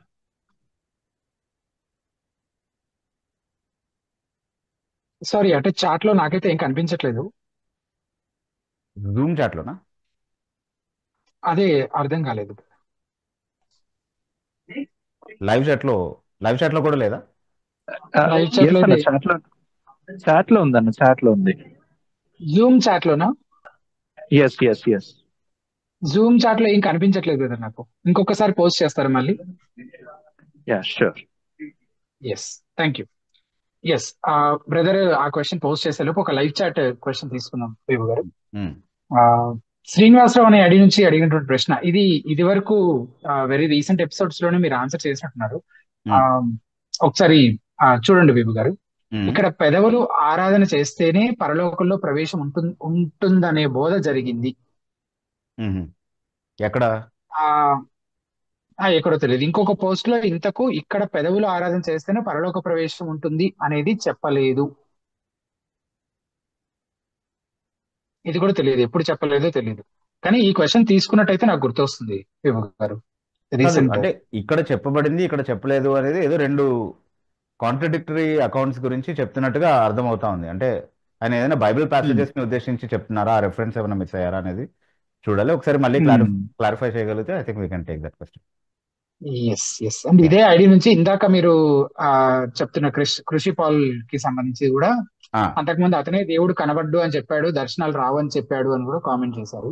అదొకే, అంటే అతను అలా చెప్పినా కూడా ఒకవేళ చూసే అవకాశం ఉంటే ఈరోజు యేసుప్రభుని, ఈరోజు దర్శనాలు వస్తాయని బైబిల్ బోధిస్తే కనుక అది తీసుకోవచ్చు కదా బేసికలీ. అంటే అలా అనుకున్నటువంటి వ్యక్తికి కూడా రావచ్చు, అది ఇబ్బంది ఏం కాదు. కానీ అసలు ఆ బేసిసే లేనప్పుడు బైబిల్లో అలా నమ్మడానికి, ఇలా చెప్పి చాలా మంది మోసగాళ్ళు చొరబడ్డారు క్రైస్తవంలోనికి. ఇంకొక మోసానికి మనం తావివద్దు అనేది నా పాయింట్ అంతే. తర్వాత ఏరన్ అనే ఐడి నుంచి అడిగినటువంటి ప్రశ్న, అది జూమ్ చాట్ లో పెట్టినటువంటి ప్రశ్న. How can a Calvinist pastor stand in front of a crowd and says God loves you when according to their doctrine God might not actually love everyone in the room? Okay, actually గా first of all ప్రశ్న ఇంకా ఉంది. It would be dishonest to say God loves you all because according to limited atonement Jesus only died for the elect. Yes. It would be awkward to say God only loves some of you but I don't know who అని 1 Timothy 2:4, 2 Peter 3:9, John 3:16 ఇవన్నీ coat చేశారు. Okay. తర్వాత hyper Calvinism గురించి కూడా ఇంకొక paragraph రాశారు, అది కూడా చదివేయమంటారా? దట్స్ ఎ డిఫరెంట్ క్వశ్చన్ కదా. Will first deal with this. yes okay. In the first place అసలు బైబిల్లో అంటే కాల్వినిస్ట్ పాస్టర్స్ గురించి మనం మాట్లాడతాము. బైబిల్లో అపోజిల్స్ కావచ్చు, లేకపోతే యేసుప్రభు బోధించినప్పుడు కావచ్చు, ఒక క్రౌడ్ ముందు నిలబడి ప్రామిస్క్యూస్ గా గాడ్ లవ్స్ యూ ఆల్ అని ఎక్కడైనా చెప్పిన దాఖలాలు ఉన్నాయా? ఎక్కడా లేదు. అది లేవు. ఓకే, గాడ్ లవ్స్ యూ అనేటటువంటి సెన్స్ లో ఎక్కడా చెప్పలేదు. వాళ్ళు గాస్పెల్ ప్రజెంట్ చేస్తున్నప్పుడు వాళ్ళ మీదకి రాబోయేటటువంటి ఉగ్రత గురించి, దేవుడు వాళ్ళు మారుమనసు పొందకపోతే ఎలా శిక్షకు లోనవుతారు అన్నటువంటి విషయాన్ని వాళ్ళకి చూపించి మారుమనసుకు ఆహ్వానించినట్టుగా చూస్తా ఉన్నాం. ఎవరైతే మారుమనసుతో అంటే మేము ఏం చేయాలి రక్షింపబడ్డానికి అడిగారో వాళ్ళకి మీరు మారుమనసు పొంది బాప్తిస్మం తీసుకోండి, రక్షణ పొందండి అన్నటువంటి ఆహ్వానాన్ని ఇచ్చినట్టుగా మనం చూస్తా ఉన్నాం. ఆ తర్వాత ఎపిసోడ్స్ లో సంఘానికి రాస్తూ దేవుని ప్రేమ గురించినటువంటి విశ్లేషణ చాలా చేసినట్టుగా మనకు తెలుస్తా ఉంది. But promiscuously to the worlding God loves you all అని చెప్పినటువంటి స్టేట్మెంట్స్ ఎక్కడా లేవు బైబిల్లో. కాబట్టి ఒక కాల్వినిస్ట్ పాస్టర్ కావచ్చు, లేకపోతే కాల్వినిస్ట్ అనే లేబుల్ లేకుండానే బైబిల్ సత్యాలని బోధించేటటువంటి పాస్టర్ ఎవరైనా సరే, he is not under any obligation to stand before a crowd and say God loves you all. అది సువార్త కాదు. గాడ్ లవ్స్ యూ ఆల్ అంటే అది సువార్తనా? God's wrath is coming and యేసుక్రీస్తు ప్రభుని నమ్మిన వాళ్ళు తప్పించుకునే అవకాశం ఉంది, మిగతా వాళ్ళపైన శిక్షావిధి వస్తుంది అని చెప్పడం సువార్త. Why should we say God loves you all? అసలు ఎందుకు చెప్పాలి? దేవుడు నిన్ను ప్రేమిస్తున్నాడని ఎందుకు చెప్పాలి ఒక వ్యక్తికి? అండ్ వాళ్ళున్న ఆ పాప స్థితిలోనే దేవుడు వాళ్ళని ఒకవేళ ప్రేమిస్తూ ఉన్నట్టయితే ఇక వాళ్ళు మారు మనసు పొందాల్సిన అవసరం ఏముంది? ఎగ్జాక్ట్లీ. అండ్ ఇంకొక విషయం ఏంటి అంటే, బైబిల్ చాలా స్పష్టంగా దేవుడు తాను ఏర్పాటు చేసుకున్నటువంటి వారిని ప్రేమించి వారిని రక్షిస్తాడు అని బోధిస్తున్నది వాస్తవం అయితే, కాల్వినిస్ట్ చెప్తున్నట్టుగా ఒక క్రౌడ్ ముందు నిలబడి ఎవరైతే గాడ్ లవ్స్ యూ ఆల్ అని చెప్తున్నారో వాళ్ళే డిజానెస్ట్ గా ఆ మాట చెప్తా ఉన్నారు. ఎందుకంటే వాళ్ళకి ఎలా తెలుసు అక్కడ కూర్చున్న వాళ్ళందరినీ దేవుడు ప్రేమిస్తున్నాడా లేదా అని? ఇప్పుడు ఆల్ మెన్ వర్సెస్ కొన్ని కోట్ చేశారు ఆయన. 1 Timothy 4 లో ఉన్నటువంటి all men, 1 Timothy 2:4 and 2 Peter 3:9. వాటికి యాక్చువల్లీ చాలా క్లియర్ ఎక్స్ప్లెనేషన్స్ ఉన్నాయి. ఆల్ మెన్ అని చెప్తున్నప్పుడు ఆల్ వితౌట్ ఎక్సెప్షన్ కాదు, అది ఆల్ వితౌట్ డిస్టింక్షన్. ఓకే, చాలా క్లియర్లీ ఇట్ ఈస్ ఏ మినహాయింపు లేకుండా అందరూ కాదు, ఏ భేదము ఏ వ్యత్యాసము లేకుండా అందరూ, అంటే ఏ తారతమ్యాలు లేకుండా, అంటే యూదులు అన్యులు అని, స్త్రీ పురుషులు అని, లేకపోతే పేదలు గొప్పవాళ్ళని, వయోపరిమితులని కానీ ఇట్లాంటివి ఏమీ లేకుండా అందరూ, ఆల్ వితౌట్ డిస్టింక్షన్, ఏ భేదము లేకుండా అందరూ అని భావమే తప్ప ఏ మినహాయింపు లేకుండా అందరూ అని కాదు. ఓకే, అలా అందరూ అని బైబిల్ పదప్రయోగం చేసిందా అనేది క్లియర్ గా స్టడీ చేస్తే అర్థమైపోతుంది. చాలా ఇన్స్టెన్సెస్ ఉన్నాయి దాన్ని ప్రూవ్ చేయడానికి, ఎస్టాబ్లిష్ చేయడానికి. ఎందుకంటే బైబిల్ ఒక యూనివర్సల్ స్కీమ్ ని బోధించట్లేదు కాబట్టి, అందరినీ దేవుడు రక్షించడానికి ఉద్దేశిస్తున్నాడు అని బైబిల్ ఎక్కడ చెప్పట్లేదు కాబట్టి, అంటే without exception, all without exception అందరినీ రక్షించడానికి దేవుడు ప్రయత్నిస్తున్నాడు అని చెప్పట్లేదు కాబట్టి, ఆల్ అన్నటువంటి మాటల్ని ఆల్ వితౌట్ డిస్టింక్షన్ అనే అర్థం చేసుకోవాలి. Because that will be consistent with the rest of the Bible.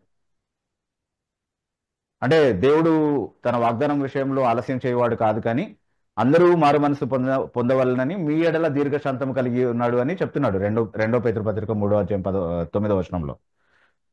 దాని అర్థం ఏంటి? మీ ఎడల అంటే యాక్చువల్లీ మన ఎడల అని ట్రాన్స్లేట్ చేయాలి. God is long suffering to us ward, not willing that any should perish. మన ఎవరు అక్కడ, లేదా మీ అని ఎవరిని ఉద్దేశించి అంటున్నాడు? సంఘాన్ని ఉద్దేశించి మాట్లాడుతున్నాడు. అంటే దేవుని ఏర్పాట్లో ఉన్నటువంటి వారిని గురించి, అంటే దేవుని ఏర్పాట్లో ఉన్న వారికి తన ఎపిసోడ్స్ రాశాడని మొదటి పేతురు పత్రిక 1వ అధ్యాయము 1 నుంచి 6 వరకు ఉన్నటువంటి వచనాలు చదివితే క్లియర్గా అర్థమైపోతుంది. సో దేవుని ఏర్పాట్లో ఉన్నటువంటి వారిని సంబోధిస్తూ మన ఎడల ఆయన దీర్ఘశాంతం కలిగి ఉండి మనలో ఎవరు కూడా నశించకుండా దీర్ఘశాంతం కలిగి ఉన్నాడని చెప్తున్నాడు, కానీ లోకమంతటి ఎడల అని కాదు దాని అర్థం. Definitely not. అండ్ ఇంకొకటి ఏంటి అంటే, ఈ క్యాల్వినిస్ట్ సిద్ధాంతం అని దేన్నైతే లేబులింగ్ చేసి పక్కన పెట్టేస్తున్నారో ఇది అన్బిబ్లికల్ అని చెప్పి, అలా చేసే వాళ్ళందరూ ఆలోచించాల్సింది ఏంటి అంటే, వాళ్ళు ఎలాంటి దేవుడిని చూపిస్తున్నారు అని అంటే, ఆయనకి డిజైర్ ఉంది, కోరిక ఉంది అందరినీ రక్షించాలని, కానీ అది ఆయన కోరిన దాన్ని నెరవేర్చుకునే సామర్థ్యం లేనటువంటి ఒక దేవుడిని చూపిస్తున్నారు. అది బైబిల్లో ఉన్నటువంటి దేవుడు కాదు. నా ఉద్దేశం అంతా నెరవేర్చుకుంటాను అని ప్రకటించినటువంటి వాడు బైబిల్లో ఉన్నటువంటి దేవుడు. Is not this God of the Armenian making, who is just a figment of human imagination and not the God that is revealed in the Bible, who desires but cannot decree what he desires and accomplish what he decrees. Okay, so అట్లాంటి అసమర్థుడైనటువంటి దేవుడిని Bible ప్రకటించట్లేదు కాబట్టి I hope that answers that part of the question. Yes, second part తర్వాత తీసుకుందాం బేబు గారు. ఇంకా మనకి Zoom participants ఉన్నారు కదా. ఓకే, ఏరన్, ఎస్, ఏరన్ గారు అడిగిన క్వశ్చన్ చాట్ లో తీసుకుంటాము. మైకేల్ అరుణ్ అని ఐ నుంచి జాయిన్ అయినటువంటి వారు, మీరు అన్మ్యూట్ చేసుకొని మీ పేరు మీ ఊరి పరిచయం చేసుకొని మీ ప్రశ్న. Praise Lord uncle. Praise Lord pastor Ashwanth అన్న. Arun Michael from Delhi. Yes brother. Uncle, recent గా ఒక 1 వీక్ నుంచి తెలుగు క్రిస్టియన్ యూట్యూబ్ లో ఒకటి ట్రెండ్ అవుతుంది.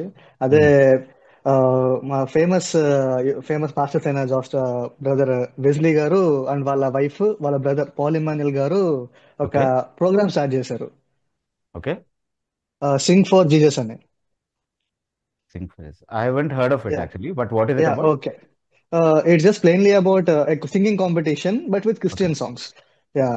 And it is judged by both Paul Emanuel, Brother Weasley, and 2 other people, and the wife of Brother John Weasley. Okay.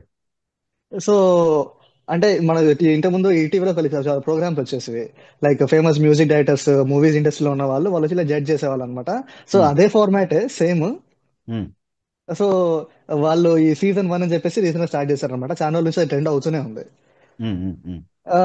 కానీ నాకు ఇది చూపించినప్పుడు నేను పెద్ద ఎక్కువ I didn't pay much attention to it. కానీ నిన్నటి నుంచి థాట్ ఏమొస్తుందంటే, లైక్ ఒక వరల్డ్ సినారియో పాటల పోటీ నుంచి దాన్ని copy or inspiration whatever చేసే ఇన్స్పైర్ చేసి ఇప్పుడు ఇలాంటి షో స్టార్ట్ చేశారు. సో మనం పాటలు ఎందుకు పాడుతాం? దేవుని ఆరాధించడం కోసం పాడతాం, ఆయన మహిమ కోసం పాడతాం, ఫర్ హిస్ గ్లోరీ. ఇప్పుడు ఇక్కడ వాళ్ళు పాడుతున్నప్పుడు, సో ఇది ఎవరి కోసం పాడుతున్నట్టు? ఆ కాంపిటీషన్ గెలవడం కోసం పాడుతున్నట్ట? జడ్జెస్ మెప్పు, ఆడియన్స్ మెప్పు పొందడం కోసం పాడుతున్నట్ట? అసలు ఇస్ దిస్ యాక్సెప్టబుల్? మనము అసలు దీన్ని ఎలా ఇంతకుముందు I think Calvary temple pastor గారు కూడా just like Kaun Banega Crorepati for టైంలో I think he initiated a similar show. So ఇలాంటి స్టెప్స్ తీసుకోవడం ఎలాంటి వరకు కరెక్ట్ అంటారు? Like is it useful, is it permissible? So దీనివల్ల ఉండే నష్టాలు ఏంటి, బెనిఫిట్స్ ఏంటి, ప్రోస్ అండ్ కాన్స్, అండ్ మీ ఒపీనియన్ ఆల్సో చెప్తారని అడుగుతున్నా. First of all Satish Kumar గారు చేసిన దాంట్లో అదొక బైబిల్ క్విజ్ కాంటెస్ట్, ఒక ఫార్మాట్ తీసుకొని ఉండొచ్చు ఇలా చేద్దామనేసి. It is Bible quiz, and Bible quiz always encourages people to study Bible more closely. At least ఆ బెనిఫిట్ ఉంది దాంట్లో. అంటే దాన్ని మిస్యూజ్ చేసి నాలెడ్జ్ షో ఆఫ్ చేయాలన్న ఉద్దేశంతో చేస్తే అలా ఎవరైనా ఏ ప్లాట్ఫామ్ అయినా తప్పుగా వాడచ్చు. అంటే ఒక ప్రీచర్ కూడా తనకున్నటువంటి నాలెడ్జ్ ని షో ఆఫ్ చేసుకోవడానికి ప్రీచింగ్ చేయొచ్చు కదా. అలా అని చెప్పి ప్రీచింగ్ తప్పని ఎలా అయితే చెప్పలేమో, ఒక నాలెడ్జ్ ని ఎగ్జామిన్ చేసేటటువంటి ఒక ప్లాట్ఫామ్ ఏదైనా సరే అది సరిగ్గా వాడితే దానివల్ల వచ్చే ప్రయోజనాలు ఉన్నాయి. అలా చేసుకోవచ్చు. అదే మిస్యూజ్ ఎవరైనా చేసుకుంటే అది వాళ్ళ తప్పు అవుతుంది. సో దాని మీద పెద్దగా ఏం లేదు. అట్లాగే సింగింగ్ కాంపిటీషన్ విషయంలో కూడా అంటే ఒక కాంపిటీషన్ ఫార్మాట్ తీసుకున్నంత మాత్రాన దాన్ని మనం ఖండించాలా అనేది ఒకసారి ఆలోచించాలి. ఎందుకంటే పాడే వాళ్ళ ఉద్దేశం, and this is purely subjective thing, అంటే పాడే వాళ్ళ ఉద్దేశం దేవుని మహిమపరచడానికి అయితే దాన్ని మనం ఏం చెప్పడానికి ఉండదు. అంటే we can't get in to their hearts and judge. కానీ చాలా సార్లు కాంపిటీషన్ లో జరిగేటటువంటి ఒక డిసడ్వాంటేజెస్ థింగ్ ఏంటి అని అంటే, ఖచ్చితంగా వేరే వాళ్ళకంటే బెటర్ గా పర్ఫామ్ చేయాలి అన్నదే కాంపిటీషన్. కాబట్టి అంటే ఆ సెల్ఫ్ గ్లోరీ అనేది, లేకపోతే నన్ను నేను గొప్పగా చేసుకోవడం అనే దాన్ని ఎస్కేప్ అవడం అనేది చాలా కష్టం అయిపోతుంది, చాలా ఛాలెంజింగ్ అయిపోతుంది actually. There is very less probability that people will usually overcome that kind of a challenge within their heart. So adi that is the danger involved in it. Kani dan overcome chesi this is just another platform to sing for, ante aa peru cheptunattu sing for Jesus annappudu it is just another platform to sing the glory of Jesus and glorify his name. నేను అది చిన్న పర్వాలేదు, ఓడిపోయిన పర్వాలేదు, వాళ్ళు ముందుకు వచ్చి పాడడానికి ప్రోత్సహించడానికి ఒక ప్రైజ్ మనీ ఏదో పెట్టుంటారు, అంతవరకు fine. But the glory has to go not to me or to my talent but to the lord who gave me this talent అన్న పర్స్పెక్టివ్ ఉన్నంత వరకు I don't know whether we have to really condemn that. అంటే దాన్ని absolutely condemn చేయడమో లేకపోతే absolutely approve చేయడమో వీలు పడకపోవచ్చు, because it's purely a subjective thing how people use these platforms. అంటే మనం డైరెక్ట్లీ దానివల్ల స్పిరిచువల్ గా ఏమైనా ఎడిఫికేషన్, ఏమైనా ప్రయోజనం జరిగే అవకాశం ఉంటుంది. అంటే మీరు అన్నట్టు ఇందాక బైబిల్ క్విజ్ ద్వారా అయితే అట్లీస్ట్ బైబిల్ ఇంకా ఎక్కువగా చదవటానికి ప్రేరేపించబడ్డం చూసేవాళ్ళు కానీ, పార్టిసిపేట్ చేసేవాళ్ళు కానీ, వాళ్ళకి ఏదైనా ప్రయోజనం జరగడం అనేది తెలుస్తుంది స్పష్టంగా. అలాంటి ప్రయోజనం ఏమన్నా దీని ద్వారా వచ్చే అవకాశం ఉందా?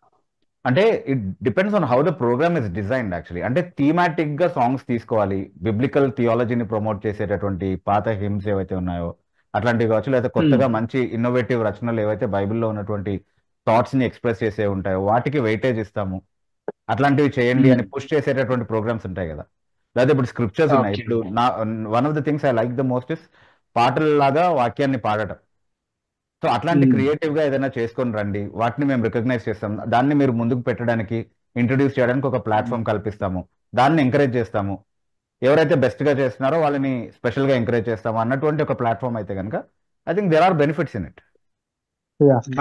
మీరు చెప్పేవన్నీ వింటూ ఉంటే ఆ ప్రోగ్రామ్ కూడా అలా ఉండుంటే ఎంత బాగుండేది అనిపిస్తుంది. అంటే నేను చూడలేదు కాబట్టి నేను కామెంట్ చేయలేను దాని మీద, అంటే తెలియకుండా నేను చూసాను కాబట్టి నేను చెప్తున్నాను నా వర్షన్, ఇవన్నీ థాట్స్ అన్ని చెప్తుంటే ఇలాంటి ఐడియాస్, ఇలాంటి థాట్స్ వాళ్ళు పెట్టి దాంట్లో చేస్తే ఇంకెంత బెనిఫిషియల్ గా, ఇంకెంత ప్రయోజనకరంగా ఉంటుంది అని. బహుశా ఈ వీడియో ఎవరైనా వాళ్ళకి షేర్ చేయగలిగితే maybe they might take my inputs. They need not, but they may choose to take if they so please. అంటే వాళ్ళ థాట్స్ కూడా ఇవే అయి ఉంటే కనుక, ఇదే ఉద్దేశంతో వాళ్ళు చేస్తుంటే కనుక it might be some helpful insights for them also. Insights కాదు, inputs. I'm sorry. అంకుల్ ఒక్క టైల్ క్వశ్చన్. చర్చ్ హిస్టరీ మనం చూసుకుంటుంటాము, అండ్ నేను చాలా మంది లైక్ ట్రూలీ రిఫార్మ్డ్ క్రిస్టియన్స్ ని ఫాలో అవుతూ ఉంటాను. కానీ అండ్ వాళ్ళు ఎవ్వరికి రాని ఒక అన్కన్వెన్షనల్ థాట్ అని చెప్పాలి ఇది కాంపిటీషన్స్. ఈ కాంపిటీషన్స్ అండ్ కాంపిటీషన్స్ అనేవి మా చిన్నప్పటి నుంచి కూడా చాలా సార్లు నేను కూడా వ్యక్తిగతంగా పార్టిసిపేట్ అయ్యాను చాలా కాంపిటీషన్స్ లో. నో బట్ నో నేను నో రక్షణ పొందిన అలా కాదు. తర్వాత యా తర్వాతే దాన్ని ప్రాపర్ పర్స్పెక్టివ్ లో యూజ్ చేయగలిగాను ఆ ప్లాట్ఫామ్ ని. Okay okay it okay help me actually after that, ఎందుకంటే my perspectives changed, my approach changed, నా ఉద్దేశాలు మారిపోయాయి కాబట్టి సరిగ్గా నేను వాడగలిగాను ఆ ప్లాట్ఫామ్స్ ని. బట్ సో కాంపిటీషన్స్ నే మనం కండెమ్ చేయక్కర్లేదు బేసికలీ, ఎందుకంటే it okay help okay me personally. నేను చాలా వరకు చాలా బైబిల్ నేర్చుకోవడానికి క్విజ్ కాంటెస్ట్స్ నాకు చాలా హెల్ప్ఫుల్ అయ్యాయి యాక్చువల్లీ. ఓకే ఓకే అంటే ఒక అంటే అంకుల్ టెస్ట్ వాతావరణంలో, ఒక కాంపిటీషన్ వాతావరణంలో ఎక్కువ చదువుతాం. We push ourselves to do more than what we usually do. Yeah yeah yeah వాటిలో ఉన్న అడ్వాంటేజెస్ ఉన్నాయి. సో దాన్ని మనం ఎందుకు పోగొట్టుకోవాలి? అది చేయడం మంచిదే కదా, ఉద్దేశాలని అంకుల్ తెలుసుకుంటే సరిపోతుంది కదా. యా అంటే నేను ఆ అదనమాట. యా కాంటాక్ట్ లో అడగడం లేదు uncle. There are like many true men of God, కానీ వాళ్ళెవ్వరికి రాని వాళ్ళు, కొంచెం కాంట్రవర్సీస్ లో, వాళ్ళ థియాలజీలో కాంట్రవర్సీస్ ఉన్న వాళ్ళు, వాళ్ళ ప్రీచింగ్స్ లో కాంట్రవర్సీస్ ఉన్న వాళ్ళు ఇలాంటి యునిక్ అన్కన్వెన్షనల్ థాట్స్ చర్చ్ లో ఇంట్రడ్యూస్ చేస్తున్నప్పుడు నాకు ఒక చిన్న డౌట్ ఏంటంటే, పర్సనల్ ఇన్సైట్ ఏంటంటే, they might be doing it for self glorification అనే ఒక థాట్ ఉంది. అంటే సో అంటే జనరల్లీ వాళ్ళకి వాళ్ళ ఉన్నటువంటి బోధనని పరిశీలించినప్పుడు అదే అంటే సో వాళ్ళకి జనరల్లీ ఉన్నటువంటి ఓరియంటేషన్ లేకపోతే వాళ్ళ అప్రోచ్ అవి చూస్తున్నప్పుడు వచ్చే సస్పిషన్స్ ఇవన్నీ కూడా. కాబట్టి యా నేనేమంటానంటే వాక్యానుసారంగా బలంగా ఉన్నటువంటి వాళ్ళే మంచి ఉద్దేశాలని ప్రమోట్ చేస్తూ, ఏ పర్స్పెక్టివ్ లో దీన్ని చూడాలో నేర్పిస్తూ ఇట్లాంటి ప్రోగ్రామ్స్ చేస్తే బాగుంటదేమో actually. Yeah it might be exactly more healthy exactly and same thing. It might be more healthy and more helpful also actually. Yeah ఇప్పుడు యా వీజ్లీ పాస్టర్ వాళ్ళ థియాలజీ అంత పర్ఫెక్ట్ గా ఉండి ఆయన ప్రీచినటువంటి కాంట్రవర్సీస్ లేకపోయి ఉంటే maybe I would have not got this thought. Same thing. Correct. Yeah yeah అంతే అంకుల్, అంటే thank you, that's what my doubt. At least Paul Emmanuel గారి విషయంలో అంటే I don't agree with his theology or anything like that. But అంటే వాళ్ళు generally theological subjects లోకి వెళ్ళరు. Yeah so exactly. అంటే ఇది థియాలజీ, వాళ్ళు నమ్మే థియాలజీ ఇది అని పిన్ పాయింట్ చేయడానికి ఏమీ ఉండదు basically.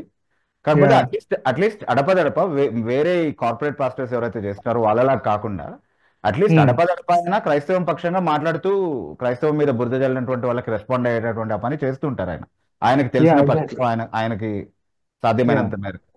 That yeah has to be appreciated definitely. Yeah yeah to that uncle extent. మీరు అంటే ఇప్పుడు అలా అని చెప్పి ఆయన బోధనలన్నింటినీ ఫాలో అవ్వమని ఆయన్నేమి నేను ప్రమోట్ చేయట్లేదు ఇక్కడ.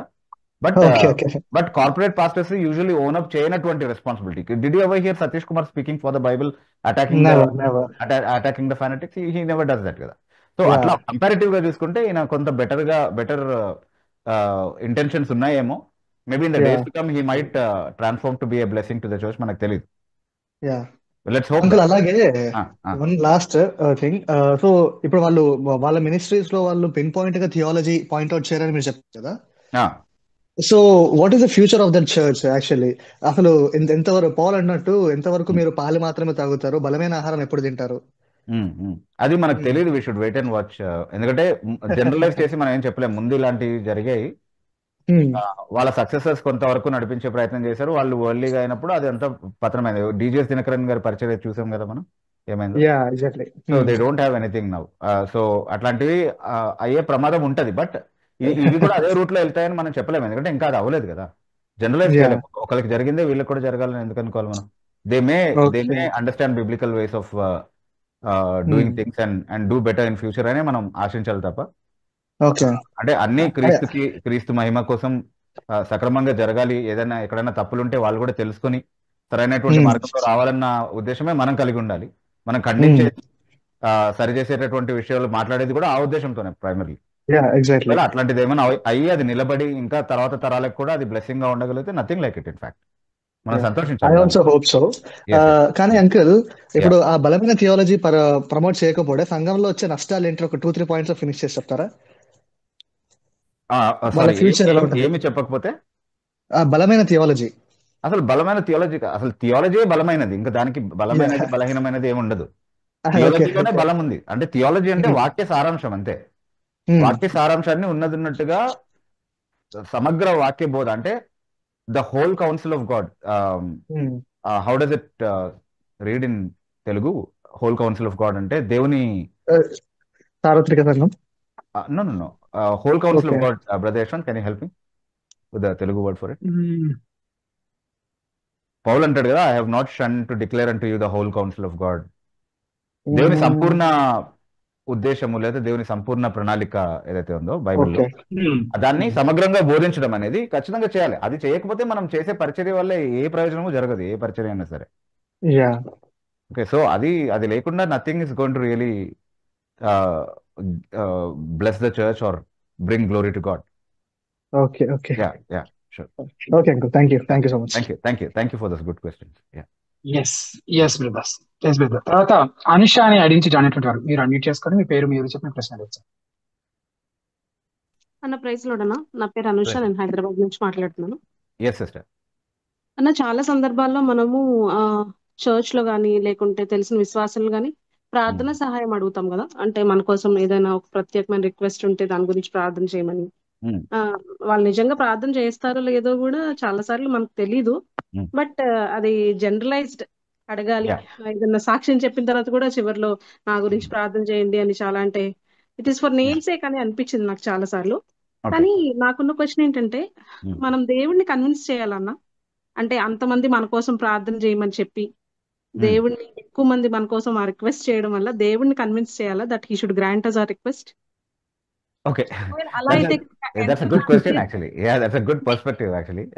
అంటే ఎంత ప్రార్థన చేస్తే సరిపోతుంది అన్న? అలా అయితే ఎంత మంది మన కోసం అడిగితే ఎన్ని అవర్స్ మన కోసం ప్రార్థన చేస్తే సరిపోతుంది? రైట్, మీరు చాలా actually get answers from God.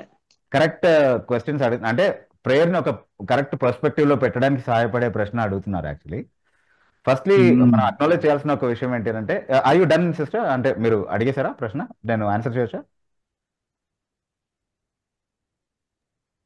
Yes అన్న ఇఫ్ అంటే ఒకవేళ దేవుడిని కన్విన్స్ చేయడమే మన ఉద్దేశం అయితే కనుక ఎంత ప్రార్థన చేస్తే దేవుడు కన్విన్స్ అవుతాడన్న? ఎంత మంది చేస్తే, ఎన్ని గంటలు చేస్తే? I got that yes. So first of all మనం గుర్తించాల్సిన ఒక విషయం ఏంటంటే, ఒకరికొరకు ఒకరు ప్రార్థన చేయండి అని బైబిల్ చెప్తుంది యాక్చువల్లీ. సో ఇది సంఘంలో సహవాసము, సంఘంలో ఉండాల్సినటువంటి క్రైస్తవ ప్రేమలో భాగంగా చెప్పబడినటువంటి ఒక పరిచర్య అనమాట. ఒకరి కోసం ఒకరు అన్ని సహాయాలు చేయలేకపోవచ్చు, కానీ ఒకరి కోసం ఒకరు అన్ని విషయాల్లో వాళ్ళ కోసం ప్రార్థన చేయడానికి, వాళ్ళ కొన్ని ఆదరణ మాటలు చెప్పి ప్రోత్సహించడానికి అందరూ చేయగలిగేటటువంటి పని అది. So it builds bonding. అంటే మీ ప్రాబ్లంతో నేను సింపథైజ్ చేస్తూ మీ పక్షంగా దేవుణ్ణి వేడుకుంటున్నాను అన్నటువంటి ఒక క్రైస్తవ ప్రేమను అది పెంచేటటువంటి ఒక మంచి విధానం అనమాట. అయితే చాలా ఎక్కువ మంది అడగడం కారణంగా, లేకపోతే చాలా ఎక్కువ గంటలు ప్రార్థన చేయడం ద్వారా, లేకపోతే నన్ను నేను చాలా ఇబ్బంది పెట్టుకుని ఉపవాసాలు చేస్తూ, లేకపోతే ఏవో చాలా కఠినమైనటువంటి ప్రయత్నాలు చేయడం ద్వారా, అంటే నన్ను నేను శారీరకంగా నన్ను నేను హింస పెట్టుకుని అట్లా కూడా కొంతమంది చేస్తూ ఉంటారు. ఈవెన్ అంటే రోమన్ క్యాథలిక్ సిస్టంలో మనం అది చూస్తాము. ఈవెన్ ప్రొటెస్టెంట్ సర్కిల్స్ లో కూడా చాలా మంది అట్లాంటి ఆలోచనలు కలిగి ఉన్నటువంటి వాళ్ళు ఉన్నారు.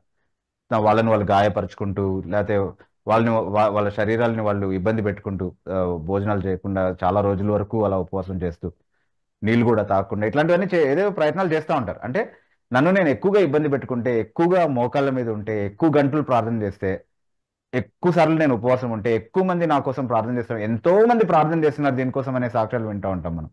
ఎంతో మంది చేసినటువంటి ప్రార్థనకు జవాబుగా అన్నటువంటి స్టేట్మెంట్స్ వింటూ ఉంటాం. సో ఇవన్నీ చేయడం ద్వారా can we pressurize God, can we push God to do what we want him to do. మనం ఏదైతే కావాలనుకుంటున్నామో అది ఆయన నుంచి పొందగలమంటే అది కాదు ప్రార్థనలో ఉన్నటువంటి ఉద్దేశం డెఫినెట్లీ. సో మనం ఒకరికొకరు ఎలాగైతే సహాయపడతామో అలాగే ఒకరి పక్షంగా ఒకరు దేవుని దగ్గర వేడుకునేటటువంటి పని చేయడం ద్వారా వారి పట్ల ఉన్నటువంటి ప్రేమని, బాధ్యతని మనం వెల్లడి చేస్తాము. దేవుని ఎదుట కూడా మన ప్రేమ వాళ్ళ పట్ల ఎంత యథార్థమైనదో మనం చూపించుకోవడానికి అది ఒక అవకాశంగా ఉంటుంది తప్ప, చాలా మంది చేశారు కాబట్టి, లేదా చాలా గంటలు చేశారు కాబట్టి ప్రార్థన దేవుడు వినడం అనేది ఏమీ ఉండదు. ఆయన ఏ ఉద్దేశ ప్రకారం అయితే ఏదైతే ఒకరి జీవితంలో చేయాలనుకుంటున్నాడో అదే చేస్తాడు ఆయన. సో ప్రార్థన దేవుడిని మార్చడానికి ఒక సాధనం కాదు, ప్రార్థన మనల్ని మార్చడానికి ఒక సాధనంగా దేవుడు ఉద్దేశించాడు. అంటే దేవుడు ఏదైతే సంకల్పించాడో దాన్ని నెరవేర్చడానికి ప్రార్థనను ఒక మీన్స్ గా దేవుడు నియమించాడు. అంటే దెర్ ఆర్ మెనీ ఇన్స్టెన్సెస్. కానీ దానియేలు 9వ అధ్యాయంలో మనం చూస్తే కనుక, దానియేలు ఎందుకు ప్రార్థన చేస్తున్నాడు అని అంటే, ఇర్మియా ప్రవచించినటువంటి 70 సంవత్సరాలు పూర్తయిన తర్వాత ఇప్పుడు ఇశ్రాయేలీని ఆయన దర్శించి మళ్ళీ తిరిగి వాళ్ళ దేశానికి తీసుకెళ్తాడన్న వాగ్దానం ఆల్రెడీ చేశాడు కాబట్టి, ఆ సమయం పూర్తయింది కాబట్టి, ఆ సమయం ఆసన్నం అయింది కాబట్టి ప్రార్థన చేస్తున్నాడు. దేవా ఇప్పుడు నువ్వు వాగ్దానం చేసిన దాన్ని చేయమని. అదెందుకు ప్రార్థన చేయడం? దేవుడు ఆల్రెడీ చేస్తానన్నాడు, ఎలాగో చేసుకుంటాడు కదా అంటే, ఆయన చేయాలనుకున్నటువంటి ఉద్దేశాలని నెరవేర్చడానికి ఆయన బిడ్డల ప్రార్థనల్ని ఒక సాధనంగా ఆయన వాడుకున్నాడు. ఆయన చేస్తున్నప్పుడు తన బిడ్డల ప్రార్థనలకు స్పందిస్తూ తన చిత్తాన్ని నెరవేరుస్తున్నట్టుగా ఒక వ్యవస్థను ఆయన ఉంచాడు. ఈ రోజు సంఘంలో కావచ్చు, లేకపోతే ఎప్పటి నుంచో ప్రజలు ఎప్పటి నుంచి అయితే దేవునితో ఆ సంబంధం కలిగి ఉన్నారో అప్పుడంతా కూడా throughout the Judeo Christian history or even before the Mosaic law, that's what we see. అంటే దేవుడు ప్రజల ప్రార్థనని లక్ష్య పెట్టడం, ఆయన ప్రజల ప్రార్థనని లక్ష్య పెట్టడము, దాని ప్రకారం చేయడము అనేది ఆయన చిత్తానుసారమైనటువంటి ప్రార్థనలు వాళ్ళు చేసినప్పుడు జరిగేటటువంటి ఒక సంఘటనగా మనం చూస్తా ఉన్నాం. సో అది దేవునికి మనకి మధ్యలో ఉన్నటువంటి సహవాసాన్ని చూపిస్తుంది ప్రార్థన చేయడం అనేది. అట్లాగే ఒకరి పట్ల ఒకరికి ఉన్నటువంటి ప్రేమని సహవాసాన్ని చూపిస్తుంది తప్ప అలా చేయడం ద్వారా దేవుడు వింటాడని ఏమీ లేదు. మొదటి యోహాను పత్రిక 5వ అధ్యాయము 14వ వచనంలో ఆయన చిత్తానుసారంగా మనం ఏమడిగినాను ఆయన మనవి ఆలకించునన్నది ఆయన్ని బట్టి మనకు ఉన్నటువంటి ధైర్యం అని చెప్తా ఉన్నాడు. సో చాలాసార్లు మనం అడిగినా కూడా మన భోగేచ్ఛల నిమిత్తం అడుగుతాం కాబట్టి ఆయన వినట్లేదు అన్నటువంటి విషయాలను కూడా చెప్తా ఉన్నారు. సో అలా భోగేచ్ఛల కోసం అడిగేటటువంటి ప్రార్థనలు ఎంతమంది చేస్తే ఏంటి, ఎన్ని గంటలు చేస్తే ఏంటి, దేవుడు అలా వినడు. కొన్ని ప్రార్థనకు సంబంధించినటువంటి నియమాలు ఖచ్చితంగా బైబిల్లో చెప్పబడ్డాయి. సిస్టర్, మీరు ప్రేయర్ గురించి దేవుడు స్పందించేటటువంటి విధానాన్ని గురించి ఒకవేళ మీరు తెలుసుకోవాలనుకుంటే దానికి సంబంధించినటువంటి కొన్ని పుస్తకాలు ఉన్నాయి. ఏర్పాటునందు దేవుని సార్వభౌమత్వము అనేటటువంటి ఒక పుస్తకం ఉంది. అలాగే దేవుని సార్వభౌమత్వము మరియు ప్రార్థన అన్నటువంటి ఒక పుస్తకం ఉంది. వీటిని మీరు చదవచ్చు హితబోధ.com అనే వెబ్సైట్లో. వాటి ద్వారా మీరు ఇంకా ఎక్కువగా దీని గురించి నేర్చుకునేటటువంటి అవకాశం ఉంటుంది. సిస్టర్, ప్రార్థన ఎలా చేయకూడదు అనే ఒక చిన్న ఆర్టికల్ కూడా ఉంది. ఎస్, ప్రార్థన ఎలా చేయకూడదు, yes, that is also a wonderful article. So అది కూడా మీరు చదవచ్చు. ఏర్పాటున దేవుని సార్వభౌమత్వం అనేది నేను కొంత చదివానన్నా, బట్ అది నేను డైజెస్ట్ చేసుకోలేకపోయాను. అంటే ఇంకా పూర్తిగా చదవలేదు దాన్ని. చదవండి, చదివిన తర్వాత దానికి సీక్వెల్ గా దేవుని సార్వభౌమత్వం మరియు ప్రార్థన అనేది వస్తుంది అనమాట. అది పూర్తిగా చదివిన తర్వాత దాంట్లో మీకు ఏమైనా క్వశ్చన్స్ ఉంటే కనుక, ఇబ్బందిగా అనిపించేటటువంటి ఆస్పెక్ట్స్ ఉంటే మీరు ఇలా అడగొచ్చు, జాయిన్ అయ్యి అడగొచ్చు. మేము క్లారిఫై చేసే ప్రయత్నం చేస్తాం ఖచ్చితంగా. తప్పకుండా అన్న. మీరు చెప్పింది అయితే కంప్లీట్లీ డిఫరెంట్ పర్స్పెక్టివ్ అన్న. అంటే పారాడైమ్ షిఫ్ట్ లాగా ఇది. ఎందుకంటే ఇప్పటి వరకు కేవలం ఎక్కువ మంది మన కోసం ప్రార్థన చేయడం వల్ల మనం దేవుడిని పర్సువేట్ చేస్తున్నాం అనేలాంటి ఒక పర్స్పెక్టివ్ చాలా మంది బిలీవర్స్ ఉంది. పర్సనల్ గా నాకు కూడా ఉందన్న. కానీ బైబిల్లో ఉన్నటువంటి టీచింగ్ అది కాదు ప్రేయర్ గురించి. ఓకే, అంటే దేవుడి ఎదుట మనం ఇతరుల నిమిత్తము వాళ్ళ భారం భరిస్తున్నాం అనే దానికి ఒక proof.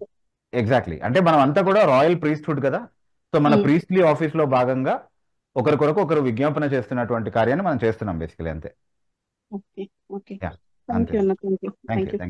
Very good question.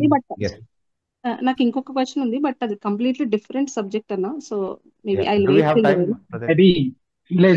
Already 9 దాటింది. But we took a lot of time initially on కదా, so can we consider? And ఇంకొక ఇద్దరు పార్టిసిపెంట్స్ వెయిట్ చేస్తున్నారు. ఓకే, వెయిట్ చేయండి. ఒకవేళ టైం అవకాశం ఉంటే sister. Okay, thank you sister. Chandu అనే ఐడి నుంచి జాయిన్ అయినటువంటి మీరు అన్మ్యూట్ చేసుకొని మీ పేరు, మీ ఊరు చెప్పి ప్రశ్న అడగండి సార్. బిబు గారు నమస్తే సార్. నమస్తే అండి సార్. నా పేరు చంద్రశేఖర్ అండి, ఖమ్మం జిల్లా సత్తుపల్లి సార్. బ్రదర్ చంద్ర చెప్పండి సార్. బైబిల్లో ఈ వాక్యం ఎక్కడుందో నాకు తెలియదు, కానీ నేను చెప్తున్నాను చూడండి. ఓకే. యేసు నేనే సత్యము జీవము మార్గము, నా ద్వారానే తప్ప ఎవడును తండ్రి వద్దకు రాలేడు అని చెప్పేసి అంటాడు కదా. అవునండి.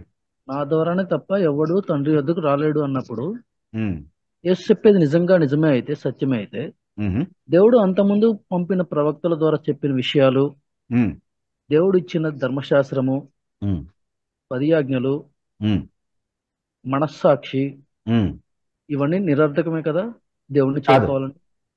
కాదు, నేను చెప్తాను. అంటే దేవుడు యేసు అబద్ధం చెప్తున్నాడా? కాదు, అబద్ధం చెప్పట్లేదు. అదేమి నిరర్థకం కూడా కాలేదు. అది ఎలాగో నేను చెప్తాను.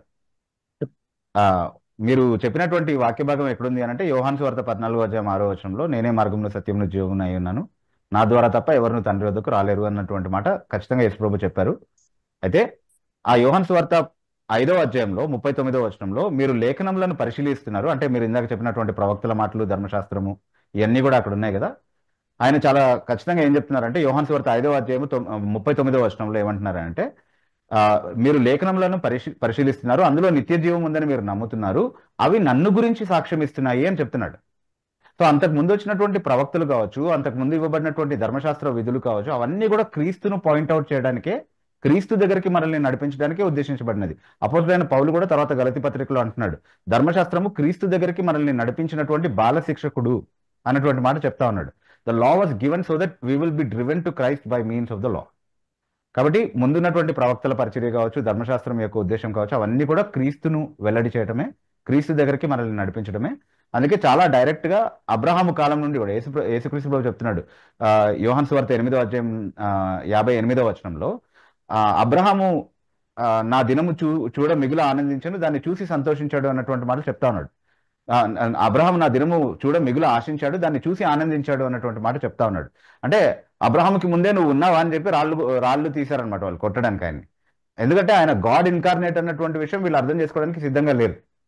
కానీ నిజంగా అబ్రహాము యేసుక్రీస్తు ప్రభుని చూసినటువంటి సందర్భాన్ని మనము ఆదికాండము 18వ అధ్యాయము లో ఉన్నటువంటి ఆ సంఘటనలో తెలుసుకోగలుగుతాం. అది ఖచ్చితంగా వచ్చింది యేసు ప్రభు అని విశ్లేషించడానికి ఆధారాలు ఉన్నాయి. మళ్ళీ యోహాను సువార్త నుంచే, యోహాను సువార్త 1వ అధ్యాయం 18వ వచనంలో ఎవరిని ఎప్పుడు దేవుడిని చూడలేదు కానీ తండ్రి రొమ్మున ఉన్న అద్వితీయ కుమారుడే ఆయన బయలుపరిచాడు అన్నటువంటి మాట చెప్తా ఉన్నాం. సో అక్కడ బయలుపడ్డాడు దేవుడు అబ్రహాంకి. సో బయలుపరచబడినటువంటి దేవుడు లేదా దేవుడిని బయలుపరిచినటువంటి వ్యక్తి ఎప్పుడు కూడా యేసుక్రీస్తే.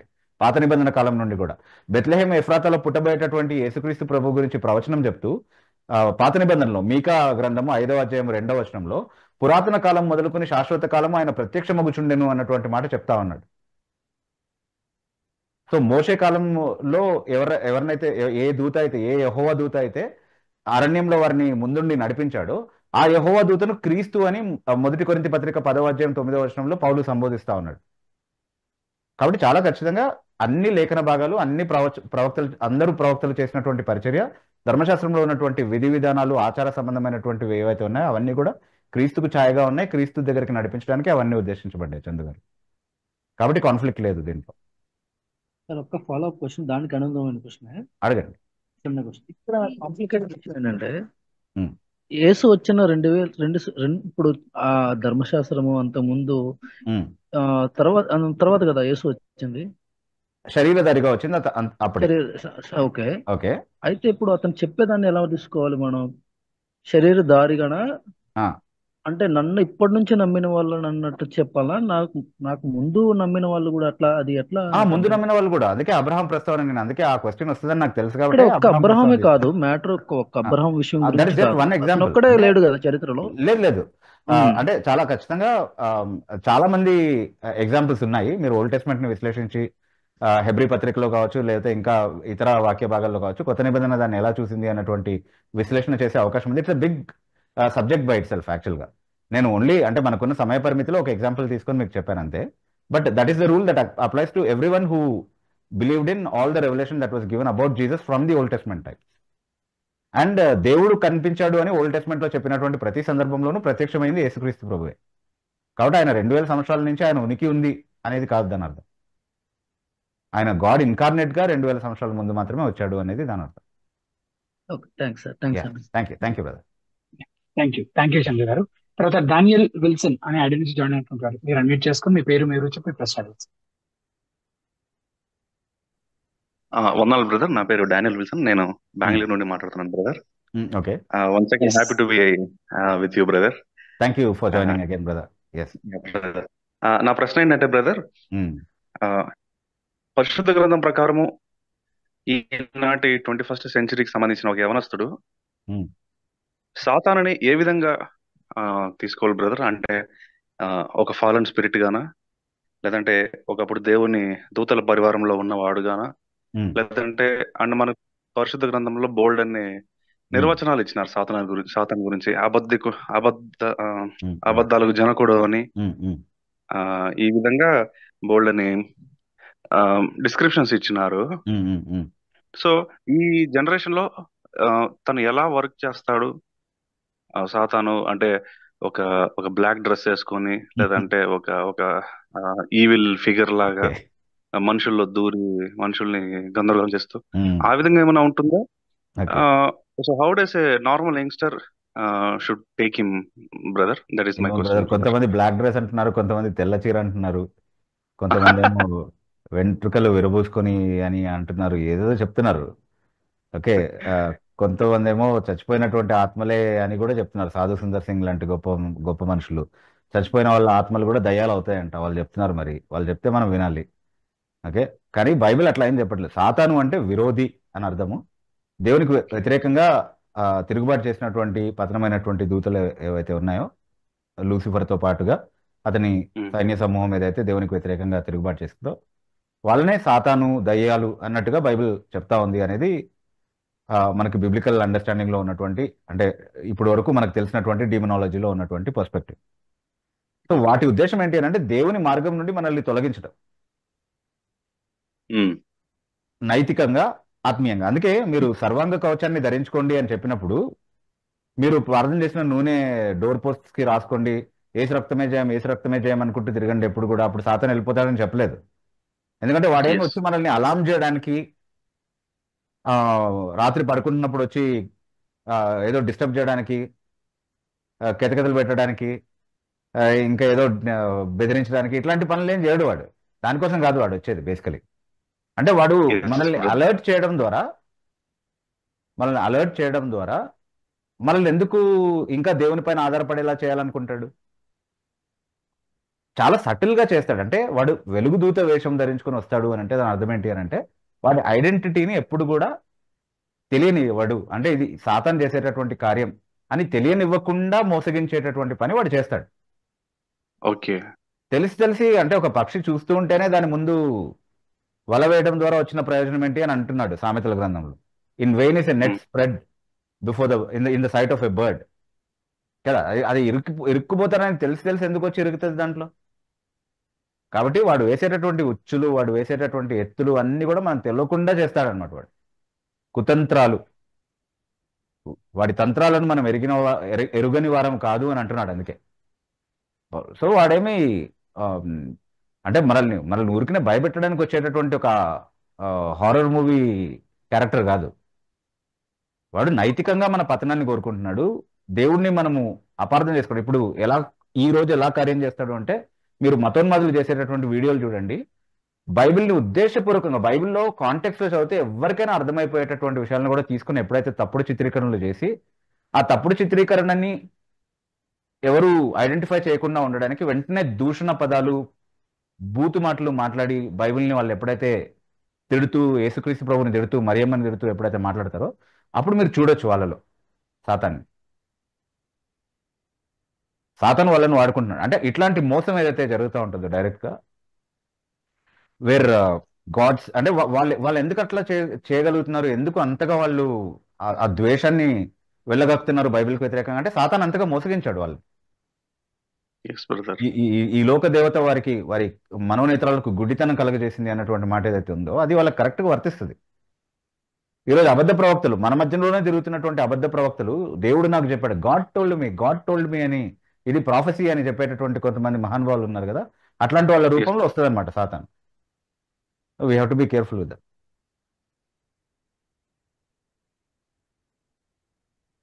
అయితే బ్రదర్ మీరు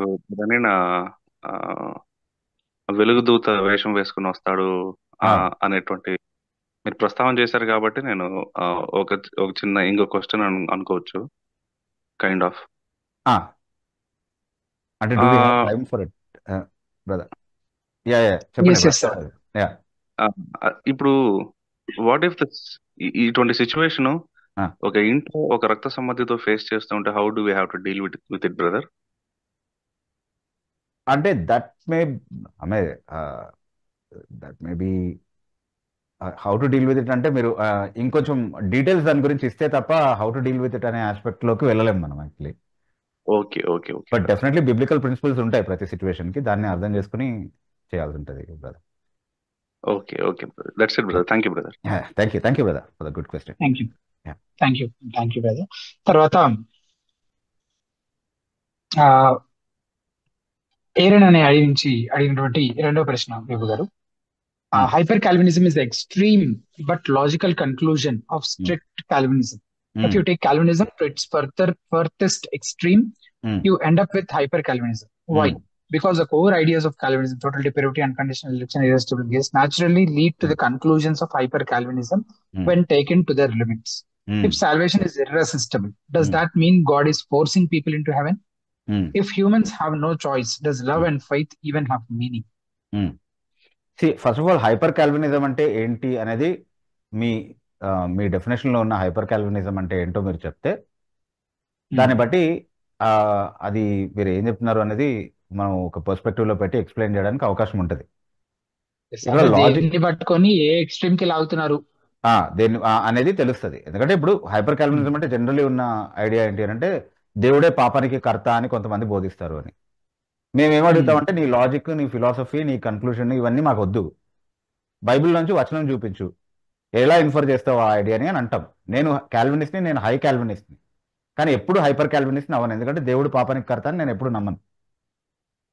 that is a stupidity, that is a demonic diabolic idea. ఎందుకంటే అది బైబిల్ వ్యతిరేకిస్తుంది. బైబిల్ డైరెక్ట్గా చెప్తుంది కదా దేవుడు పాపానికి కర్త కాడన్నటువంటి బోధనే బైబిల్ చాలా డైరెక్ట్గా ఇస్తుంది మనకి.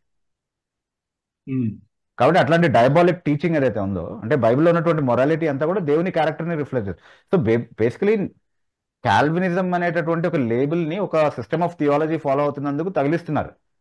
కాబట్టి దాన్ని ఫిలాసఫైజ్ చేస్తే ఈ కన్క్లూజన్స్ వస్తాయి, ఆ కన్క్లూజన్ నుంచి మీరు ఎలా తప్పించుకుంటారు అని అడిగితే, ఆర్మీనియనిజం అన్నటువంటి ఒక థియాలజీ ఏదైతే ఉందో, దీనికి వ్యతిరేకంగా ఉన్నటువంటి థియాలజీ ఏదైతే ఉందో, దాన్ని అట్లాగే ఫిలాసఫైజ్ చేసి లాజికల్గా ఒక ఒక ఒక ఒక స్ట్రక్చర్లో నేను కన్స్ట్రక్ట్ చేసుకుంటూ వెళ్తే ఏథిజం వైపుకి నడిపించగలుగుతాను, నేను నాస్తికత్వం వైపుకి నడిపించగలుగుతాను. అలా అని చెప్పి ఆర్మీనియన్స్ అందరూ నాస్తికులు అయిపోతున్నారని అనుకుందామా?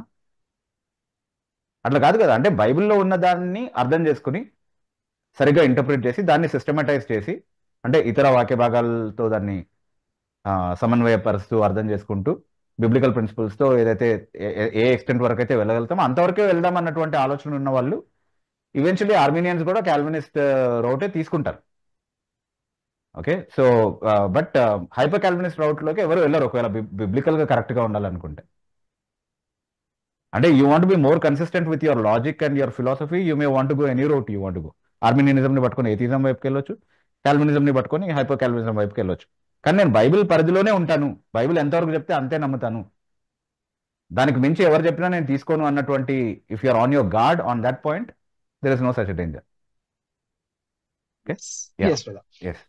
గారు 9 నిమిషాలే సమయం ఉంది, మనకి లైవ్ చాట్ క్వశ్చన్స్ కూడా ఉన్నాయి కాబట్టి. అనుష గారు, మీరు మరలా వచ్చే వారం అడిగి మీ జాయిన్ అయ్యి మీ ప్రశ్న అంటే బ్రీఫ్ గా, if it something that can be address briefly, I will try to be brief.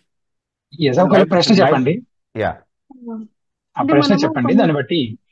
కొన్ని స్క్రిప్చర్స్ మన పిల్లలకి మెమరైజ్ చేపిస్తాం కదన్నా. For example Psalm 91, Psalm 121, Psalm 23తో నాకేం ప్రాబ్లం లేదు. బట్ 91, 121 ఏంటంటే ఏ తెగులు నీ గుడారం. Oh, we lost your audio sister. Mute అయిపోయింది. ఏ తెగులు నీ గుడారం సమీపించదు అని, లేకుంటే నీ ప్రయాణంలో అన్నిట్లో యెహోవా నేను కాపాడును గాక అని. అంటే దాని అర్థము మనకేమి అంటే మనకేమి రాదు, మన జర్నీ కూడా సేఫ్. అండర్స్టూడ్. అంటే యాక్చువల్లీ అలాంటి చాలా వాగ్దానాలు ఉన్నాయి సిస్టర్. యాక్చువల్లీ నేను మిమ్మల్ని ఎన్నడూ విడువను, ఎన్నడూ ఎడబాయను, అంటే ఇంకా దేవుడు ఎప్పుడు మనకి తోడుగానే ఉంటాడు అన్నటువంటిది.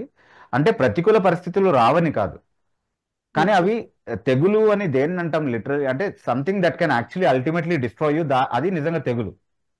కానీ ఒక సమస్య నుండి మనల్ని బయటికి తీసుకొచ్చేటటువంటి నిదర్శనాలుగా దేవుడు మన జీవితంలో అనుమతించేటటువంటి శ్రమలు ఏవైతే ఉంటాయో అవి ఎవరికి మినహాయించబడలేదు, యేసుక్రీస్తు ప్రభువుకు కూడా మినహాయించబడలేదు కదా అది.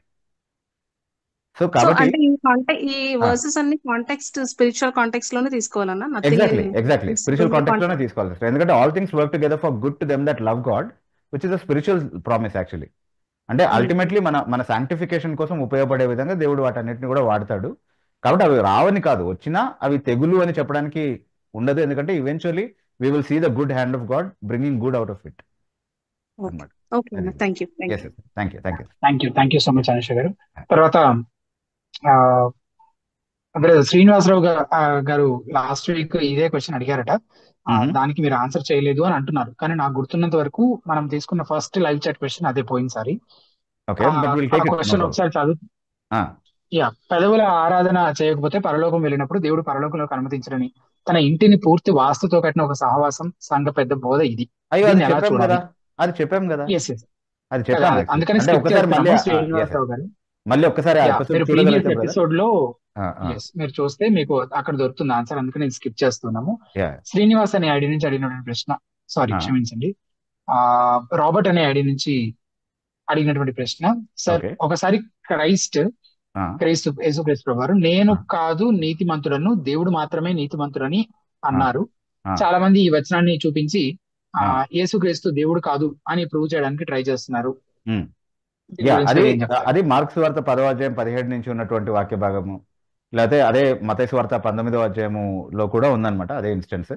దాన్ని చూపించి చెప్తూ ఉంటారు. కానీ అది నేను నీతిమంతుడిని కాదు అని చెప్పలేదు అక్కడ యేసుక్రీస్తు ప్రభు. అది మిస్ఇన్ఫర్మేషన్ అనమాట. ఆ క్వశ్చన్ అడిగేటటువంటి వాళ్ళు ఇచ్చేటటువంటి మిస్ఇన్ఫర్మేషన్ అదే అనమాట. యేసు ప్రభు నేను మంచివాడిని కాదు అని చెప్పుకున్నాడు, నేను నీతిమంతుడిని కాదు, నేను సత్పురుషుడిని కాదు అని చెప్పుకున్నాడు అని వాళ్ళు చిత్రీకరించే ప్రయత్నం చేస్తున్నారు. కానీ ఆయన ఓన్లీ ఒక క్వశ్చన్ అడుగుతున్నాడు అక్కడ. ఒక వ్యక్తి వచ్చి సద్బోధకుడా, నేను పరలోకంలో అదే నిత్య జీవంలోకి ప్రవేశించాలంటే ఏం చేయాలి అని అడిగినప్పుడు, దేవుడు ఒక్కడే సద్బోధకుడు అయినప్పుడు నన్నెందుకు సద్బోధకుడు అంటున్నావు అని క్వశ్చన్ అడుగుతున్నాడు. అంటే దాని లాజికల్ కన్క్లూజన్ ఏంటి అని అంటే, దేవుడు ఒక్కడే సద్బోధకుడు అయి ఉండి నువ్వు నన్ను సద్బోధకుడు అంటున్నావు అంటే నన్ను దేవుడు అని ఒప్పుకుంటున్నావు అని అడుగుతున్నాడు బేసికలీ. అంతేకాని ఆయన ఏం డిక్లేర్ చేయట్లేదు అక్కడ. ఓకే, సో యేసుప్రభు మంచివాడు అని చెప్పడానికి చాలా వచనాలు ఉన్నాయి, మంచివాడు కాదు అని చెప్పడానికి ఒక వచనం కూడా లేదు. కాబట్టి ఆ ఇంటర్ప్రిటేషన్ తీసుకోవడం కుదరదు ఇక్కడ. రైట్. తర్వాత ఆర్తి అని ఐడి అడిగినటువంటి ప్రశ్న. Good evening. Without causing children to anger, how should parents teach this children based on Ephesians 6:1? Follow-up question: disobedient children do not respect the authority. Comment on this. అంటే ప్రార్థన పూర్వకంగా మనకి ఇచ్చినటువంటి బాధ్యతని పిల్లలకు కోపం రేపకుండా వాళ్ళకి అర్థమయ్యేలాగా మనం చెప్తూ ఉండాలి. సో దేవుని భయభక్తుల్లో దాని ద్వారా అంటే ఒక వయసు వరకు వాళ్ళని లోబరుచుకోవచ్చు ఆ పద్ధతిలో. కానీ వాళ్ళకి వయసు వచ్చి వాళ్ళు ఆలోచించడం ప్రారంభించిన తర్వాత నిజంగా వాళ్ళకి రక్షణ కలగాలని మనము ప్రయాసపడాలి, ప్రార్థన చేయాలి, దేవుని సన్నిధిలో కనిపెట్టాలి. ప్రయాసపడాలంటే సువార్త వాళ్ళకి అందేటటువంటి అన్ని అవకాశాలు వాళ్ళకి కల్పించడం కోణంలో ప్రయాసపడాలి అని చెప్తున్నాను. అలా చేసి వాళ్ళు మారు మనసులోనికి నడిపించబడితే, ప్రాపర్ క్రిస్టియన్ ఇన్ఫ్లుయెన్స్ వాళ్ళ పైన ఉంటే మాత్రమే వాళ్ళు లోబడగలుగుతారు. లేకపోతే అట్లీస్ట్ పేరెంటల్ లవ్ని బట్టి, మనం చూపించినటువంటి లవ్ని బట్టి వాళ్ళు ఒకవేళ మనకి కట్టుబడి ఉండి చేస్తే ఏమన్నా చేస్తారేమో భౌతికంగా కొంతవరకు. But real conversion, real commitment all comes from a real conversion. Yes. Okay. Yeah. Right. Yes. తర్వాత హరిప్రియ అని అడిగినటువంటి ప్రశ్న. హలో అన్న, my question is from Matthew 5:17 where Jesus says, do not think that I came to destroy the law or the prophets. I do not come to destroy but to fulfill. But if we read through next two verses, he says in many verses, for I say to you, it sounds like he's making a new law. Is there a contradiction between these verses? అంటే ధర్మశాస్త్రం ఇలా చెప్తున్నది. What is the second verse that is quoted? For I say to you. అంటే ధర్మశాస్త్రం ఇలాగ చెప్తున్నది, కానీ మీరు చెప్పిన మీకు తెలుసు కదా. అంటే త్రూ అవుట్ చాప్టర్ 5 నేను ధర్మశాస్త్రాన్నైనా ప్రవక్తల వచనాలైనా కొట్టివేయడానికి రాలేదని చెప్పిన తర్వాత ఇలాగ చెప్పబడ్డ మీరు విన్నారు కానీ నేను మీకు చెప్పినది ఏమని కానీ చాలా సార్లు పదే పదే ప్రభు చెప్పడం మనం చూస్తున్నాం. అది ధర్మశాస్త్రాన్ని కొట్టివేస్తూ చెప్తుంది కాదా అనేది ప్రశ్న. కాదు వాస్తవం. అంటే ఆయన ఏమి మోషేతో కానీ పాత నిబంధనలో ధర్మశాస్త్రాన్ని బయలుపరిచినటువంటి తన తండ్రి మాటల్ని కానీ కొట్టివేస్తూ మాట్లాడట్లేదు. నేను మీకు చెప్పేది వేరేది, మీరు విన్నది ఇంకొకటి అని మోషేతో విభేదిస్తూ చెప్పట్లేదు. కానీ దానికి కీ ఎక్కడుంది అంటే 20వ వచనంలో ఉంది. 20వ వచనంలో ఏమంటున్నాడు? మీ నీతి శాస్త్రుల నీతి కంటేను పరిశీలన నీతి కంటేను అధికం కాకపోతే మీరు పరలోక రాజ్యంలో ప్రవేశించలేరు అన్నటువంటి మాట చెప్తున్నాడు కదా. అంటే శాస్త్రులు పరిశీలు ఏ విధంగా అయితే ఆ ధర్మశాస్త్ర నియమాలని వక్రీకరించి బోధిస్తూ వచ్చారో, కేవలం ఒక భౌతికమైనటువంటి నియమాల పరిధిలో మాత్రమే ఎలాగైతే దాన్ని చూపిస్తూ వచ్చారో వాటిని ఖండిస్తూ ఇలా బోధించడం మీరు విన్నారు. కానీ నేను మీకు చెప్పేది ఏంటంటే దీని అసలు భావం ఏంటంటే the heart of the law is this అని చెప్తున్నాడు అనమాట. దాని అసలు భావాన్ని క్లియర్ గా అర్థమయ్యేలాగా వివరిస్తున్నాడు. మోషే చెప్పినప్పుడు, దేవుడు మోషే ద్వారా దాన్ని బయలుపరిచినప్పుడు ఉన్నటువంటి అసలు ఉద్దేశాన్ని యేసుక్రీస్తు ప్రభు తన అధికారంతో పరిసయ్యుల బోధని తప్పని ఎక్స్పోజ్ చేస్తూ అది కేవలం భౌతిక నియమాలకు మాత్రమే పరిమితమైంది కాదు, హృదయానికి సంబంధించినటువంటి విషయం అని చెప్పి దాన్ని విశ్లేషించే పరిచర్య చేస్తున్నాడు ఆ అధ్యాయం అంతట్లో కూడా, ఆ కొండ మీద ప్రసంగం అంతట్లో కూడా. That's what he very plainly does. ఎందుకంటే ఇప్పుడు మీరు 44వ వచనానికి వచ్చినప్పుడు చాలా ప్లెయిన్ గా ఎవిడెన్స్ కనబడుతుంది. మీరు మీ పొరుగువాడిని ప్రేమించి శత్రువును ద్వేషించవలనని చెప్పబడినటువంటి మాట విన్నారు కదా అంటున్నాడు. అదే మీ శత్రువును ద్వేషించాలన్న మాట ఒక్కసారి కూడా పాత నిబంధనలో ఎక్కడా లేదు. మీ పొరుగువాడిని ప్రేమించి శత్రువును ద్వేషించమని ఎక్కడా లేదు. పొరుగువాడిని ప్రేమించమని ఉంది, శత్రువును కూడా ప్రేమించమని ఉంది పాత నిబంధనలో. శత్రువును ద్వేషించమని ఒక్కసారి కూడా లేదు. కాబట్టి అది ఎవరు చెప్తున్నారు అంటే పరిశీలన చెప్తున్నారు. యాక్చువల్లీ ఎవరు చెప్తే విన్నారు వాళ్ళు అంటే పరిశీలన చెప్తే విన్నారు. అది ధర్మశాస్త్రం చెప్తే విన్న మాట కాదు అది. ఇది నేను చెప్పినప్పుడే ఒక డిబేట్ లో కరుణాకర్ సుగుణ మైండ్ బ్లాంక్ అయిపోయింది అన్నాడు. బ్లాంక్ అంటే ఏంటో నాకు తెలియదు ఇప్పటి వరకు. విబ్బు గారు చెప్పిన మాట, లాస్ట్ టైం విబ్బు గారు చెప్పిన మాట విని మైండ్ బ్లాంక్ అయిపోయింది అన్నాడు. మరి అది ఇప్పటికి కూడా సెట్ అయినట్లేదు, ఇప్పటికే అదేదో పిచ్చి పిచ్చిగా మాట్లాడుతున్నాడు. Right, okay, anyways, ya. Okay, Srinivasarao అని అడిగినటువంటి మరో ప్రశ్న. జాన్ వెస్లీ గారి భార్య చీపురు ఎలా పట్టుకొని ఊడవాలో దేవుడు చెప్పాడంట, నిజమేనా? ఇంకా దేవుడే వచ్చి ఊడ్చాడని చెప్పలేదు. అంటే ఎందుకు చెప్తారో తెలియదు ఇట్లాంటివి. Very unfortunate that she said that.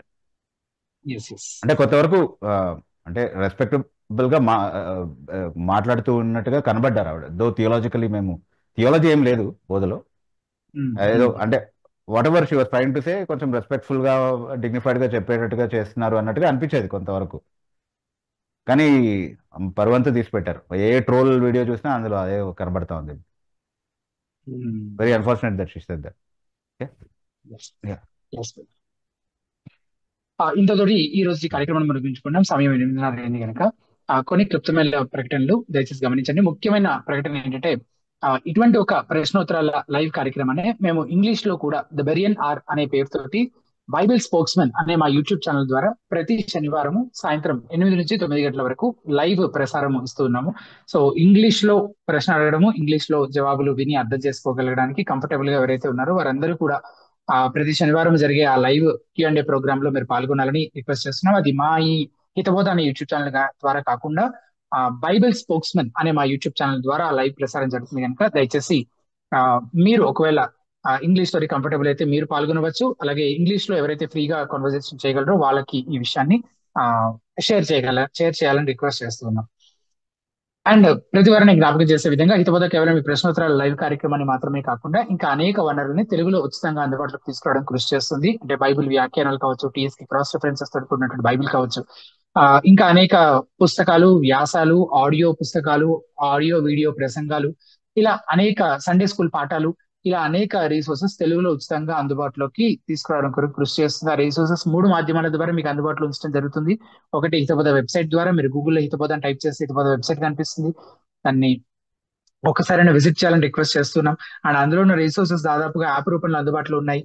And అలాగే యూట్యూబ్ ఛానల్ కూడా ఉంది. మీరు యూట్యూబ్ లో హితబోధ అని టైప్ చేస్తే హితబోధ యూట్యూబ్ ఛానల్ కనిపిస్తుంది. దాన్ని సబ్స్క్రైబ్ చేసుకుని బెల్ ఐకాన్ ప్రెస్ చేయాలని రిక్వెస్ట్ చేస్తున్నాం.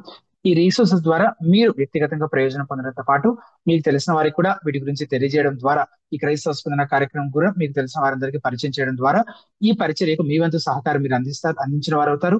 అండ్ దీని ద్వారా మీరు మాత్రమే కాకుండా మీకు తెలిసిన వారు కూడా ఆత్మీయ క్షేమాభివృద్ధి పొందడానికి అవకాశం ఉంటుంది కనుక ఆ రీతిని మాత్రం సహకరించాలని రిక్వెస్ట్ చేస్తూ క్రిస్టియన్ రెస్పాన్స్ క్రైస్తవ స్పందన అనే ఈ కార్యక్రమం ప్రతి మంగళవారం సాయంత్రం 8 గంటలకు ప్రసారం అవుతుంది కనుక తిరిగి మరలా వచ్చే మంగళవారం సాయంత్రం 8 గంటలకు కలుసుకుందాం. అంతవరకు సెలవు.